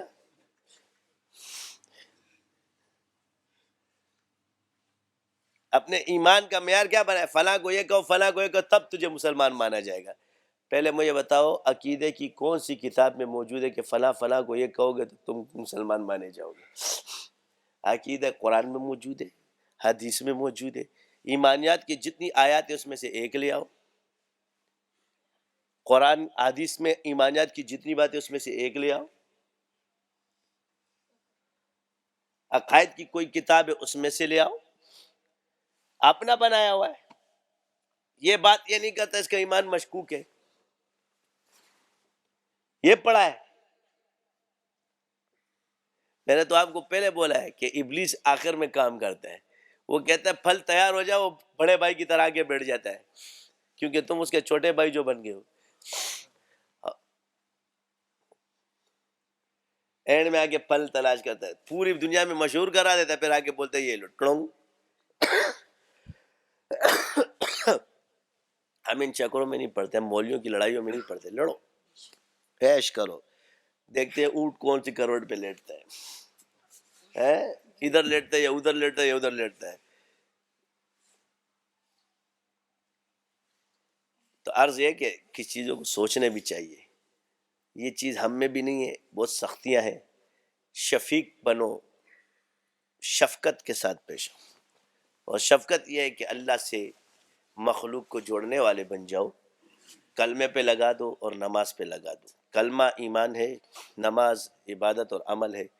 جو کلمہ پڑھتا ہے اس کا ایمان صحیح ہوتا ہے، جو نماز پڑھتا ہے اس کے اعمال ٹھیک. ان الصلاۃ تنہا عن الفحشاء والمنکر، یہ عمومی چیز ہے. کلمہ، نماز، استغفار، قرآن پڑھے. اسی طرح بطور ذکر قرآن کو پڑھنا، بطور اس کے ترجمے کو پڑھنا، فضائل کے احادیث بیان کرنا، فضائل کے لیے قرآن کی آیت بیان کرنا، یہ عام آدمی بھی کر سکتے ہیں. لیکن مسائل کا معاملہ بغیر علماء کے نہ چھیڑے. یہ ساری گڑبڑ یہاں آتی ہے کہ مسائل میں جب آتا ہے تو پھر وہ تعارض ہو جاتا ہے. اور بہت محنت کی ہے بزرگوں نے بھی، اور مسائل موجود ہے. کہیں کہیں اس دور میں اگر ان کو کوئی جزیہ نہیں ملا تو انہوں نے اپنے مشورے سے کوئی بات لکھ دی. کتابوں کی زینت تو بن گئی ہے، مگر پیچھے ہم بھی جب اس کو تلاش کرتے تو تلاش اور بسیار کے بعد بھی نہیں ملتا. تو آسان کام نہیں ہے، ان کی بڑی محنت ہے. ایک ایک مسئلے کے اندر بھی ہوتے ہیں. لیکن فقہا اور صوفیہ کا اختلاف رہا ہے. تو ہم دیوبندی جو ہے، یہ فقہا جو ہے، میں فقہا کا لفظ استعمال نہیں کرتا. اس میں لفظ جو ہے نا فقہا، تو وہ تھے جو تصوف اور اس کا منبع ہے، تو ان کے ہاں اعتراض کم ہے. لیکن جو صرف علماء تھے یا مولوی حضرات تھے، انہوں نے اس پہ شدت اختیار کی ہے. لیکن جو صوفی فقی ہے اس کے ہاں یہ چیز جائز ہے. اس کی وجہ یہ ہے کہ یہ تمام طریقے سب نے لے کے حاجی امداد اللہ ماجر مکی کی خانقاہ تھی تھانہ بھون. اب تھانہ بھون خانقاہ تھی، وہاں خانقاہ کے اندر انفرادی ذکر نہیں ہوتے، اور مسجد میں جو ہے نا بغیر جماعت جو لوگ نماز نہیں پڑھتے. اب رہی یہ بات، چلو اب فقہی انداز سے آپ کو سمجھاتے ہیں. جب کوئی انسان سری نماز بھی پڑھ رہا ہو، کیا پڑھ رہا ہو، مولوی صاحبان بیٹھے، تمہارے جتنے مفتی ہیں نا، بزرگوں کے اقوال جو فقہ کی کتاب سے آپ کو سمجھاتے ہیں. اگر وہ نفل کی نماز پڑھ رہا ہو یا سری نماز پڑھ، تو اس کو اجازت ہے اگر وہ بغیر امام کے پڑھے، چاہے وہ قرات سے پڑھے چاہے وہ آہستہ پڑھے. ایسے ہی ہے یا نہیں؟ ایسے ہی ہے نا. اچھا جی، جہر تو ثابت ہو گیا. کیا ہو گیا جی؟ نفل نماز پڑھو گے تو چاہے مرضی ہے تمہاری، بلند آواز سے جہر سے پڑھو یا خفی پڑھو، دو سر سے پڑھو، دونوں اس کے لیے جائز ہے. سمجھ آ گئی؟ اچھا جی. اب رہا آذان. تو آذان تو شاعر میں سے ہے. تو آذان جو ہے صرف اس وقت دی جا سکتی ہے یا تکلیف یا گھروں میں یا کان میں جنوں کی بھی دینا جائز ہے، تو جائز ہے. تو یہ تو جہر پہ ہو کہ ذکر بالجہر جائز ہے. اب رہا اجتماعی ذکر. تو اجتماع ذکر کے لیے جائز ہے یا ناجائز ہے؟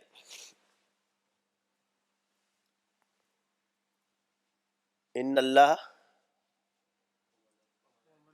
وملائکتہ یصلون علی النبی یا ایھا الذین آمنوا صلوا علیہ وسلموا تسلیما. امر مستحب ہے، امر وجوبی ہے. اب جون سے لے لو، یہ خاص ذکر کے لیے آیا ہے اور سارے مسلمانوں کو کہا یا ایھا الذین آمنوا. اور یہاں میں بے شک اللہ اور اس کے فرشتے، اب ایک فرشتہ فرمایا اس کے فرشتے فرمایا.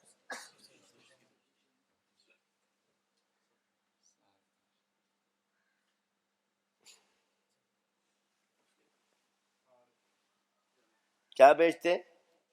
درود بیچتے ہیں. کس پر؟ حضور پر. تو اب یہ درود شریف فرض ہے، واجب ہے، سنت ہے یا ذکر ہے؟ ساری چیزیں نا، فرض تو نہیں ہے، ذکر ہے نا. یہ تو عبارت ہے، اب دلالت سے ثابت کرو، یعنی ذکر کی اور مجالس بھی. تو اس وقت جب یہ آیت نازل ہوئی تھی سب نے نہیں پڑھا ہوگا، بلند آواز سے نہیں پڑھا ہوگا. یہ تو اب نہیں ہے لیکن قرآن میں تو موجود ہے. یہی وجہ ہے، کسی کو ٹیڑھا کرنے کے لیے کہہ دو تو تمہارے جتنے نا یہ آیت ہے قرآن کی موجود ہے. پھر اسی طرح مولانا نے دی کہ اس وقت جب لوگ، اللہ نے وہ کون سی آیت جو تم نے پیش کی تھی؟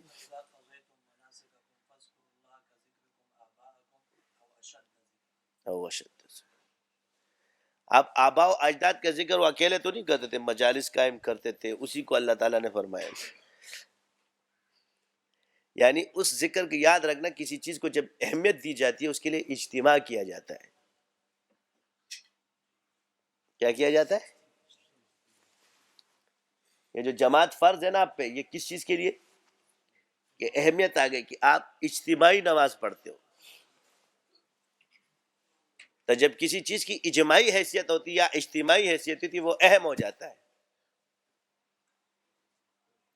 اس میں یہ نکتہ موجود ہے.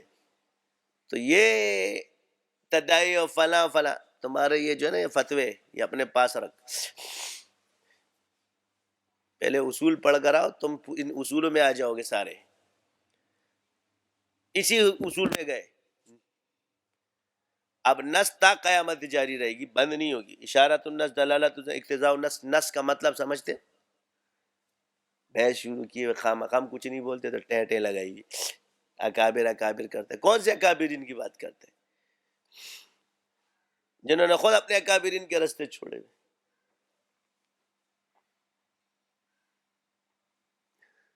یہ ان سے بڑے عالم ہیں، یہی بولتے ہیں نا ان سے بڑے عالم ہیں. علم میں تو تم ان سے بڑے نہیں ہو، مگر ان کو توڑنے کے لیے بھی تو دلیل لاؤ نا. اور یہ بھی منسوب کول ہے، ابھی تک تو ہمیں بھی نظر نہیں آیا امام ابو حنیفہ کا. اسی طرح عوام الناس. تو تعلیم اور تعلم کے لیے چیزیں جائز ہے، اور یہ تصوف میں تعلیم اور تعلم ہوتا ہے، یہ نصاب ہے. اور قرآن میں اللہ نے فرمایا الذین یذکرون اللہ قیاما وقعودا وعلی جنوبہم ویتفکرون فی خلق السماوات والارض ربنا ما خلقت هذا باطلا سبحانک فقنا عذاب النار. اسی طرح ایک روایت بریلوی بیان کرتے ہیں، وہ دوسری حدیث بھی ہے کہ وہ روایت صحیح ہے، کہ جس میں حضور آتے کہ تم لوگ کیا کر رہے تھے. ایک جماعت بیٹھی تو انہوں نے کہا یا رسول اللہ ہم کیا کر رہے تھے؟ ذکر و اذکار کر رہے تھے، اللہ کی حمد و ثنا کر رہے تھے. تو اور مجالس ذکر کس طرح ہوتی ہے؟ تو وہ بغیر تدائی کے جمع ہو گئے تھے. یہ تو ہو ہی نہیں سکتا نا. وہ باتیں کرو جو کرنے والی ہوتی. اس طرح مجالس ذکر کو، یہ مجالس ذکر ہے، مجالس وہ کیا کر رہے تھے؟ تذکرہ کر رہے تھے. مجالس ذکر کو فرشتے ڈھانپ لیتے اور ڈھونڈتے کہ مجلس ذکر کہاں ہے. ذاکرین نہیں، مجالس ذکر. مجالس ذکر کو ڈھونڈتے. پہلے حدیث پڑھو. ذاکرین کو نہیں ڈھونڈتے، مجالس ذکر کو ڈھونڈتے کہ یہاں مجلس کی ذکر کہاں لگی، ذکر کی مجلس کہاں لگی ہوئی ہے، حلقہ ذکر کدھر لگا ہوا ہے، اس کو ڈھونڈتے ہیں. یہی ہے، اتنا ہی کافی ہے. اس لیے بولو تصوف سیکھو تبھی تم میں علم آئے گا، ورنہ خشکے کے خشکے رہو گے.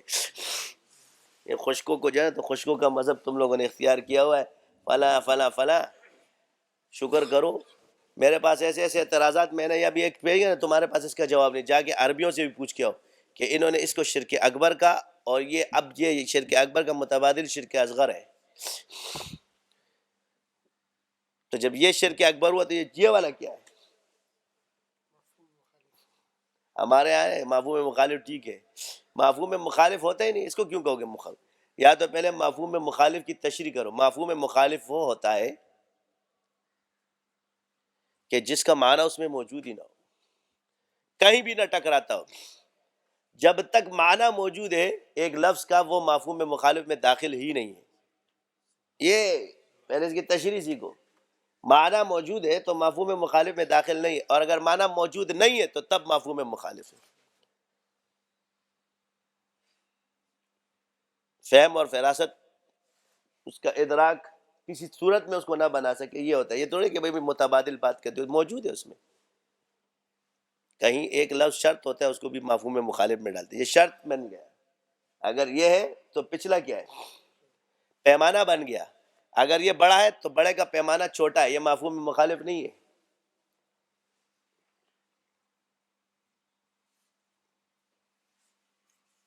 جب آپ نے کہا زیادہ تو کم خود بخود آئے گا، جب آپ نے اتنا تو پھر کتنا خود بخود آئے گا۔ یہ پیمانہ آپ نے دیا ہے، یہ مفہوم توڑی دیا۔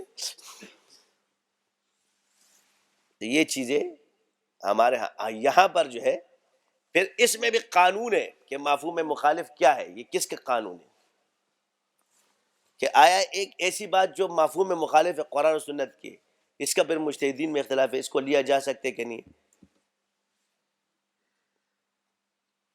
یہ بھی اختلاف موجود ہے۔ ان بحثوں میں ہم نہیں پڑھتے، یہ نیچے والوں نے پڑھا ہے، ان بیچاروں نے پیچھے کتابیں پڑھی توڑی ہے، جو لکھ کر آ گیا بس اس کو پہلے پیچھے کی کتابیں تو پڑھو۔ امام شافعی رحمۃ اللہ علیہ کے بارے میں ایک قول کتنا مشہور کیا ہوا ہے جی، ان کے یہاں وہ نہیں ہے، ایک نکاح ہے صرف وتی فلاں ہے۔ اس دن آپ نے کتاب العلم اٹھا، اس میں موجود ہے، باقاعدہ موجود ہے، اتنے بڑے امام پہ وہ بندہ ہوا ہے کہ وہ قائل ہے وتی کے، اس کے بغیر وہ نکاح ہی نہیں مانتے۔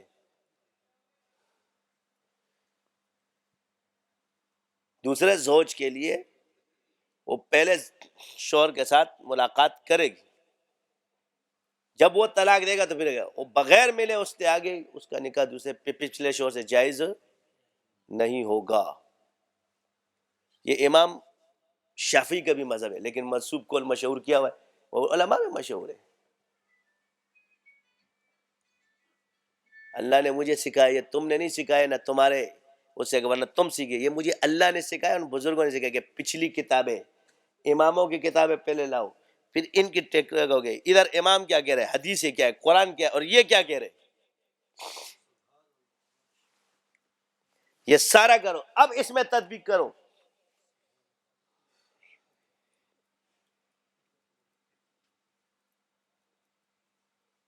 وہ ایک نے بالوں پہ میرے سے بحث کرنا شروع کر دی، میں نے کہا تیرا ابا نے نیچے والی تقریریں سنی ہے، مکی صاحب کو سنا، اس نے مکی صاحب کو۔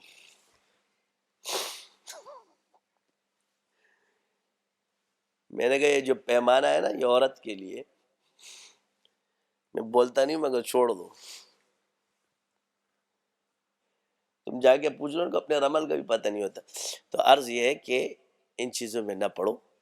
تو اختلاف علماء رحمت ہے، کسی بزرگ کا اگر ہمارے پاس کو ایک نے کہا جی فلاں کا علمی اختلاف ہے میرے میں بالکل رکھ سکتے ہیں، لیکن علمی اختلاف گمراہی کی علامت نہیں،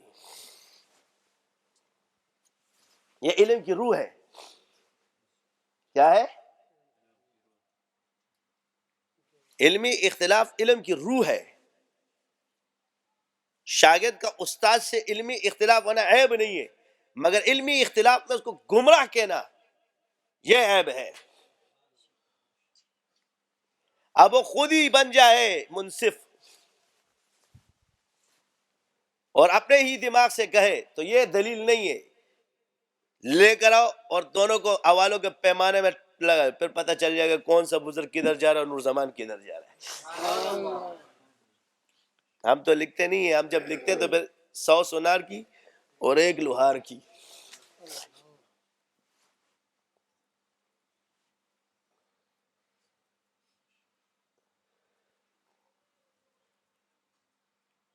یہ چیزیں نہیں ہوتی کہ یہاں چاٹ کے بیٹھے ہوئے، ایسے تھوڑی بیٹھے۔ اللہ نے جو چیز نہیں آتا لیکن تمہاری وجہ سے آ گیا، تم میں وہ استعداد ہے ہی نہیں، اس لیے اللہ نے اس طرف پھیرا ہے۔ امام ادھر جا رہا ہوگا، تم ادھر جا رہے ہوگے، ٹھیک ہے تم ادھر جاؤ نا، تمہیں بھی اجازت ہے، تو امام والوں کو کیوں اجازت نہیں؟ تو عرض یہ ہے کہ علم میں اختلاف ہوتا ہے. عوام کا کیا کام ہے؟ میں عوام، علماء اور خواص کا مسئلہ ہے. سب کو اللہ نے ایک نہیں بنایا، اس لیے لہٰذا یہ بھی تقسیم ہے. جو تو اگر اللہ نے آپ کو عالم بنانا تو مدرسے بھیج دیتا. آپ جب آپ عوام میں کھڑے ہو گئے تو آپ اپنے حدود بھی پہچانو. آپ کلمہ پڑھو، نماز پڑھو، علماء کے اختلاف میں پڑھو ہی نہیں. آپ کو کوئی مسئلہ آ جائے، آپ کسی مفتی سے فتویٰ لے رہے ہو، لیکن وہ اہل حق میں سے ہونا چاہیے، بس اتنا سا کہیں. اگر اس مفتی نے آپ کو فتویٰ دے دیا، مفتی جانے تو جانے، اور جس مفتی کا یہ مت کہو کہ یہ مفتی حلال کہتے یہ حرام کہتے، تیرے کو حلال کا فتویٰ دیا تو چل. یہ اب مفتیوں کی لڑائی ہے. تو گیا، تیرا کام ہو گیا، تو بچ گیا. وہ الا بلا اور گردن ملا.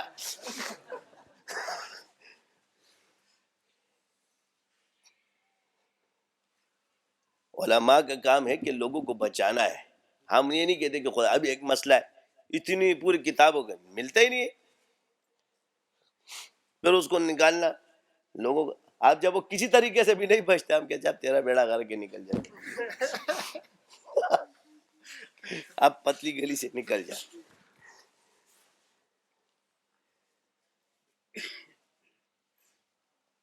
آسان مسئلے نہیں ہوتے. تو عرض یہ ہے کہ علماء کا کیا ہے، مفتی نے لکھ دیا بس ٹھیک ہے، ایک مفتی یہ کہتا ہے، ایک مفتی یہ کہتا ہے، یہ ہوتے ہیں فتویٰ میں. میں نے کہا تیرا جس مفتی پہ اعتبار ہے، ادھر ہم نے ایک فتویٰ دیا وہاں یہ ٹھیک نہیں حوالہ، میں نے کہا اس کو بول، اس کو توڑ، یہ منہ سے مت بول. اس میں جتنے حوالے لے کے جو کیفیت لکھی اس کو توڑ، اور قیامت کی صبح تک چیلنج ہے تجھے. سارے بیٹھ جاؤ، دنیا میں جتنے ہو بیٹھ جاؤ، اور آخری ہتھیار میں نے جیب میں رکھا ہوا ہے، جس دن تم بیٹھے ہوگے نا سیدھا لا کے میدان میں ماروں گا. تیرے جمپر اڑ جائیں گے کہ وہ حوالہ تو نے ساری زندگی میں بھی نہیں پڑھا ہوگا، اور سیدھا امام ابو حنیفہ کا چنگ میدان میں. تو سسر آ کے کہتا ہے تسی میرے کول نہیں پوچھا. میں نے تیرے پوچھنے کی ضرورت ہے ہی نہیں، اس میں گواہی تھوڑی ہے، اس میں سوچ خود ہے، چل ایسے تیرے سے پوچھنے کی ضرورت نہیں ہے. کہہ رہے چرس سے پیلا ہوتا ہوگا. میں نے کہا تو مستقل کیوں پیلا نہیں ہوتا؟ کہ چرس صبح شام لوگوں کو پیلا کر دیتے، مستقل پیلا ہونا چاہیے. تو یہ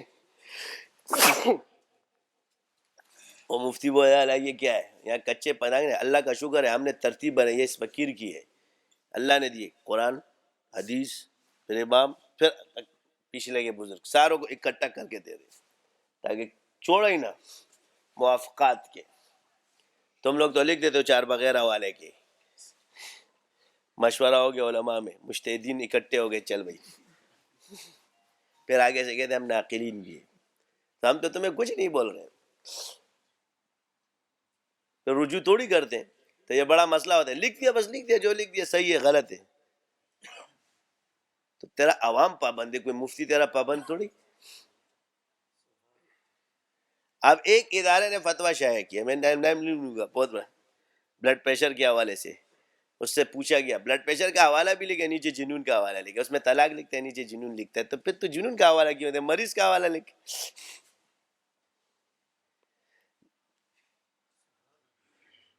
پھر مرض کا حوالہ لکھو نا، جنون کا کیوں حوالہ لکھو؟ جنون میں تو چلا جائے گا، بچ جائے گا. جب تم نے اسے جنون میں نہیں مانا تھا تو پھر یہ طلاق المریض کا فتویٰ تھا، تم نے طلاق جنون کا حوالہ کیوں دیا؟ اور معمولی ادارہ نہیں ہے. اب یہاں ان کیا اور اس کا ٹکراؤ پیدا ہوگا، کیوں کہ عبارت منکر ہے کہ نہیں ہوگی، اور اس کا فتویٰ ہے کہ ہوتی ہے، اور تو تابع ہے عبارت کا.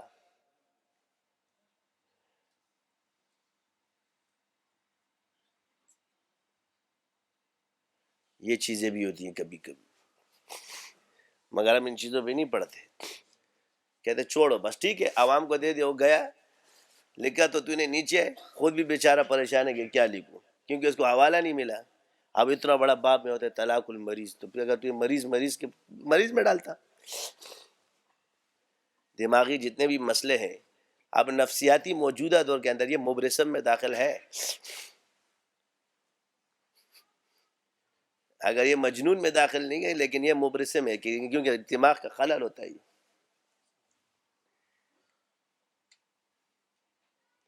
آپ کہ جی مبرسم پہچانوں کہ نہیں پہچان، تم نفسیاتی کو پہچان لو نا، بس یہی ہے نا، اور کون آسمان کا سر ہے.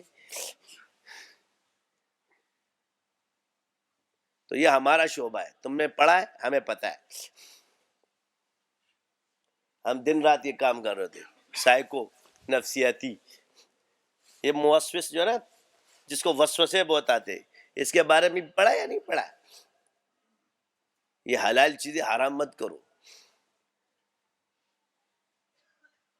اسی لیے بیٹا ہوتا ہے. تم لوگ جی میں مفتی حوالے کا پابند ہے, مفتی کے لیے, عوام کے لیے نہیں تو نہیں, مگر ہمارے لیے ہے.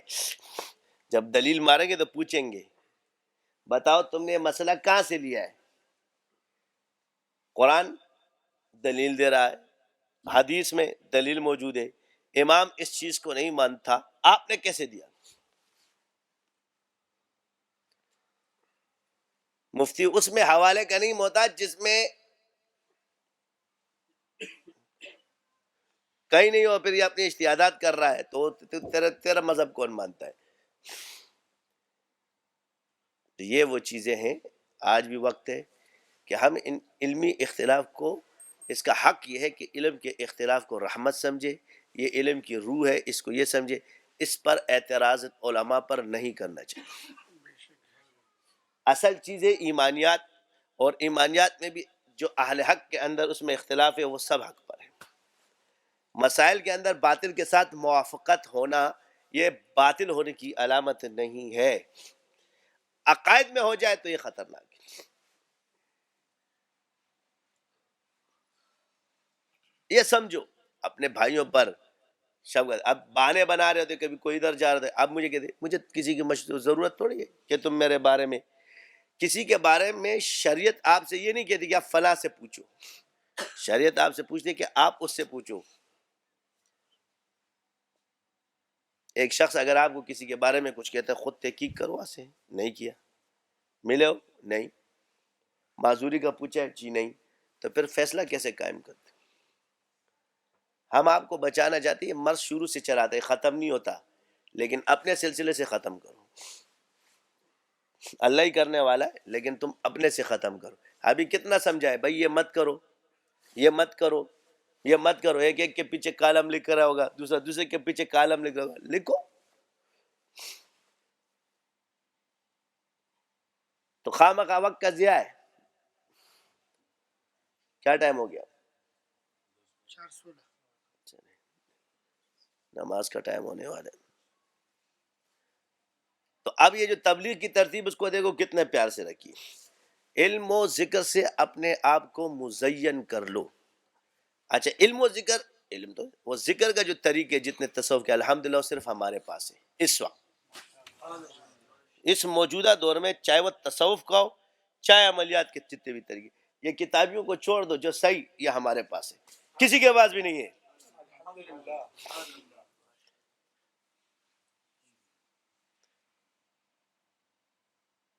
تحریر چھوڑو, ہم نے کیے بھی ہے اور لوگوں کو کروا بھی سکتے ہیں. چھوڑ دیے وہ ایک الگ مسئلہ ہے, مگر کر کے چھوڑے.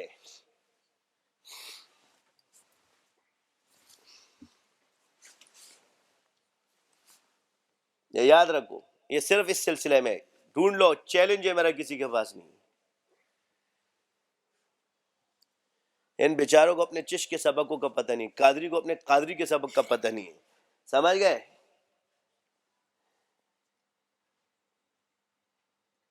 نقشبند کے سبق اس لیے پتہ ہے کہ وہ لکھے ہوئے ہیں.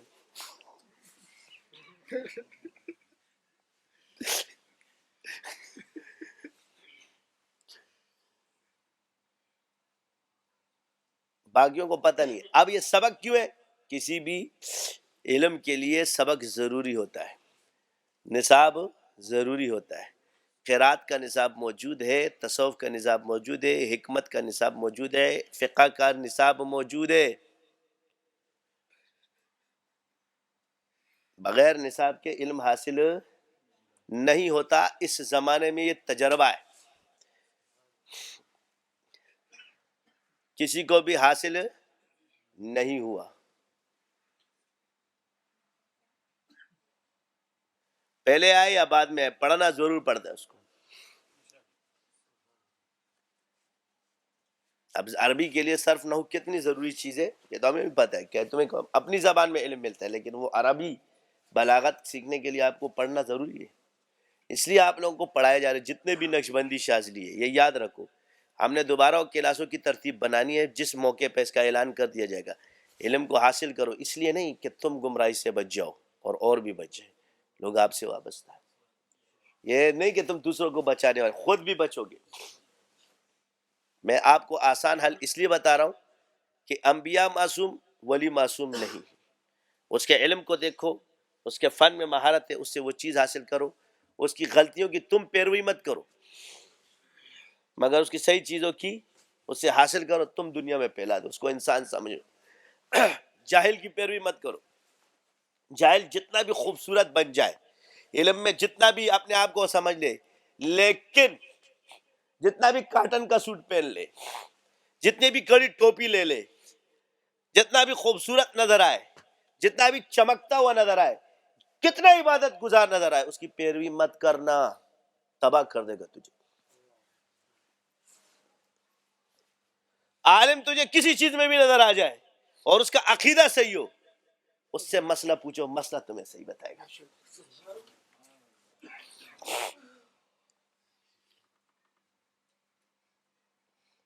جن کو اپنے نصابوں کا پتہ نہیں ہے، چاہے وہ میرا مرید کیوں نہ ہو، اور اس کو اپنے اسباق کچھ نہیں، اس کی بھی پیروی مت کرو، اپنا علاج کرو اور جاؤ اس سے۔ زیادہ بک بک کرنے کے لیے اس کو پیر بنانے کی بھی ضرورت نہیں، اس کو بھی جس کو اسباق کا پتہ نہ ہو، نقشبندی شاذلی میں بھی ہو، اس سے بھی عوام مرید نہ ہو، اپنا علاج کرائے اور نکل جائے۔ جس نے صحیح طریقے سے سیکھا علم کے ساتھ، اس کی پیروی کر سکے،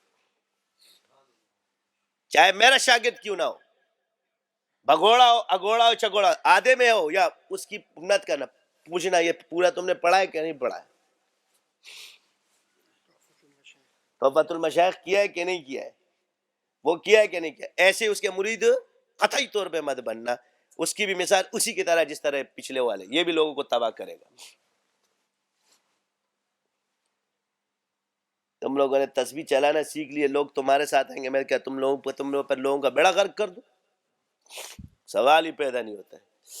سیکھو گے علم کو، نہیں سیکھو گے قرات گئے تھوڑی، قرآن پڑھنا بھی صحیح نہیں آتا، کوئی محنت نہیں ہے، کوئی ادھر جا رہا ہے اپنے آپ کو، پہلے کتا کوئی تم لوگوں پہ راستے پہ نہیں کہ جا پیر صاحب بن کے جا رہے، اور نہ کچھ آتا ہے نہ جاتا ہے، 4 تسبیحیں گھما لیتے ہو بس، تم کہتے ہو ہم لوگ وہ بن گئے، ابھی کچھ نہیں سیکھا ہے۔ علم کے چور ہو، سب بھاگتے ہو۔ جس قوم کے علم والے خراب ہو جائے، صحیح رہنمائی نہ کر سکے، وہ تباہ و برباد کر دے گا قوم کو، یہ ساری تباہی اسی وجہ سے۔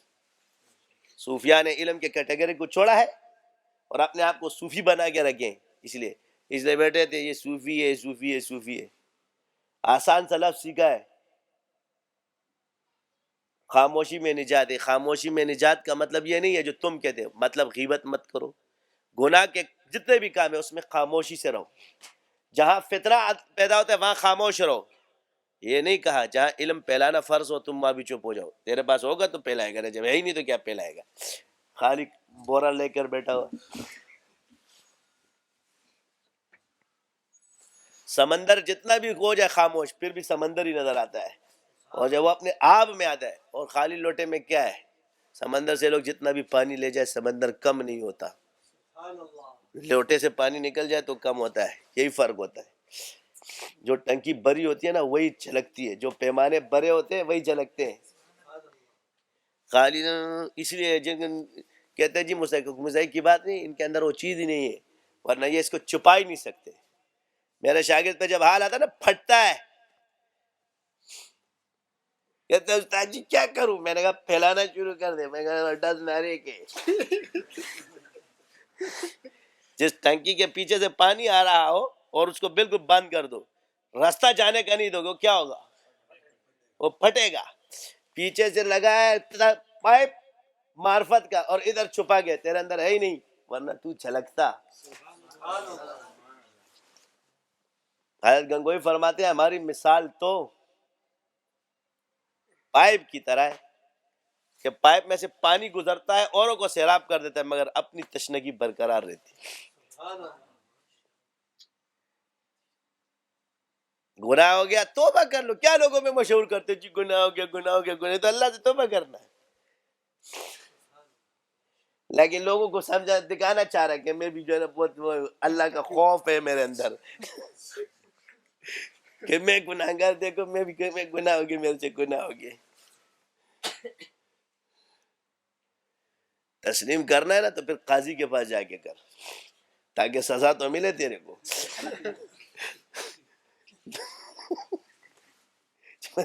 اگر وہاں کی ہمت ہے تو چپ ہو کے اللہ سے توبہ کر.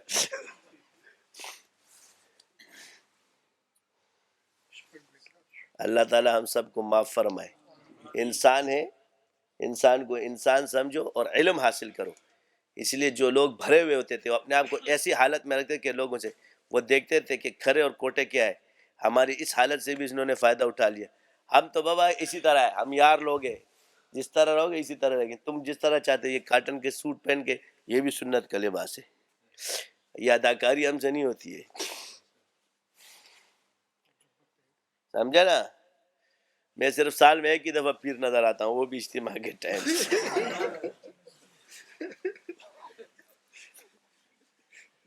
اس وقت لوگ سمجھتے یہ بھی پیر ہے.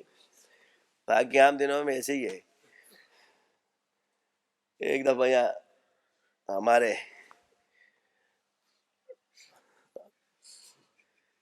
تو تم ایسے تم ایسے تم ایسے, ہم نے تو ایک خواجہ صاحب کا ایک شعر یاد کیا ہوا ہے, یہ عشق مبارک تجھے اے صوفی و صافی, کیا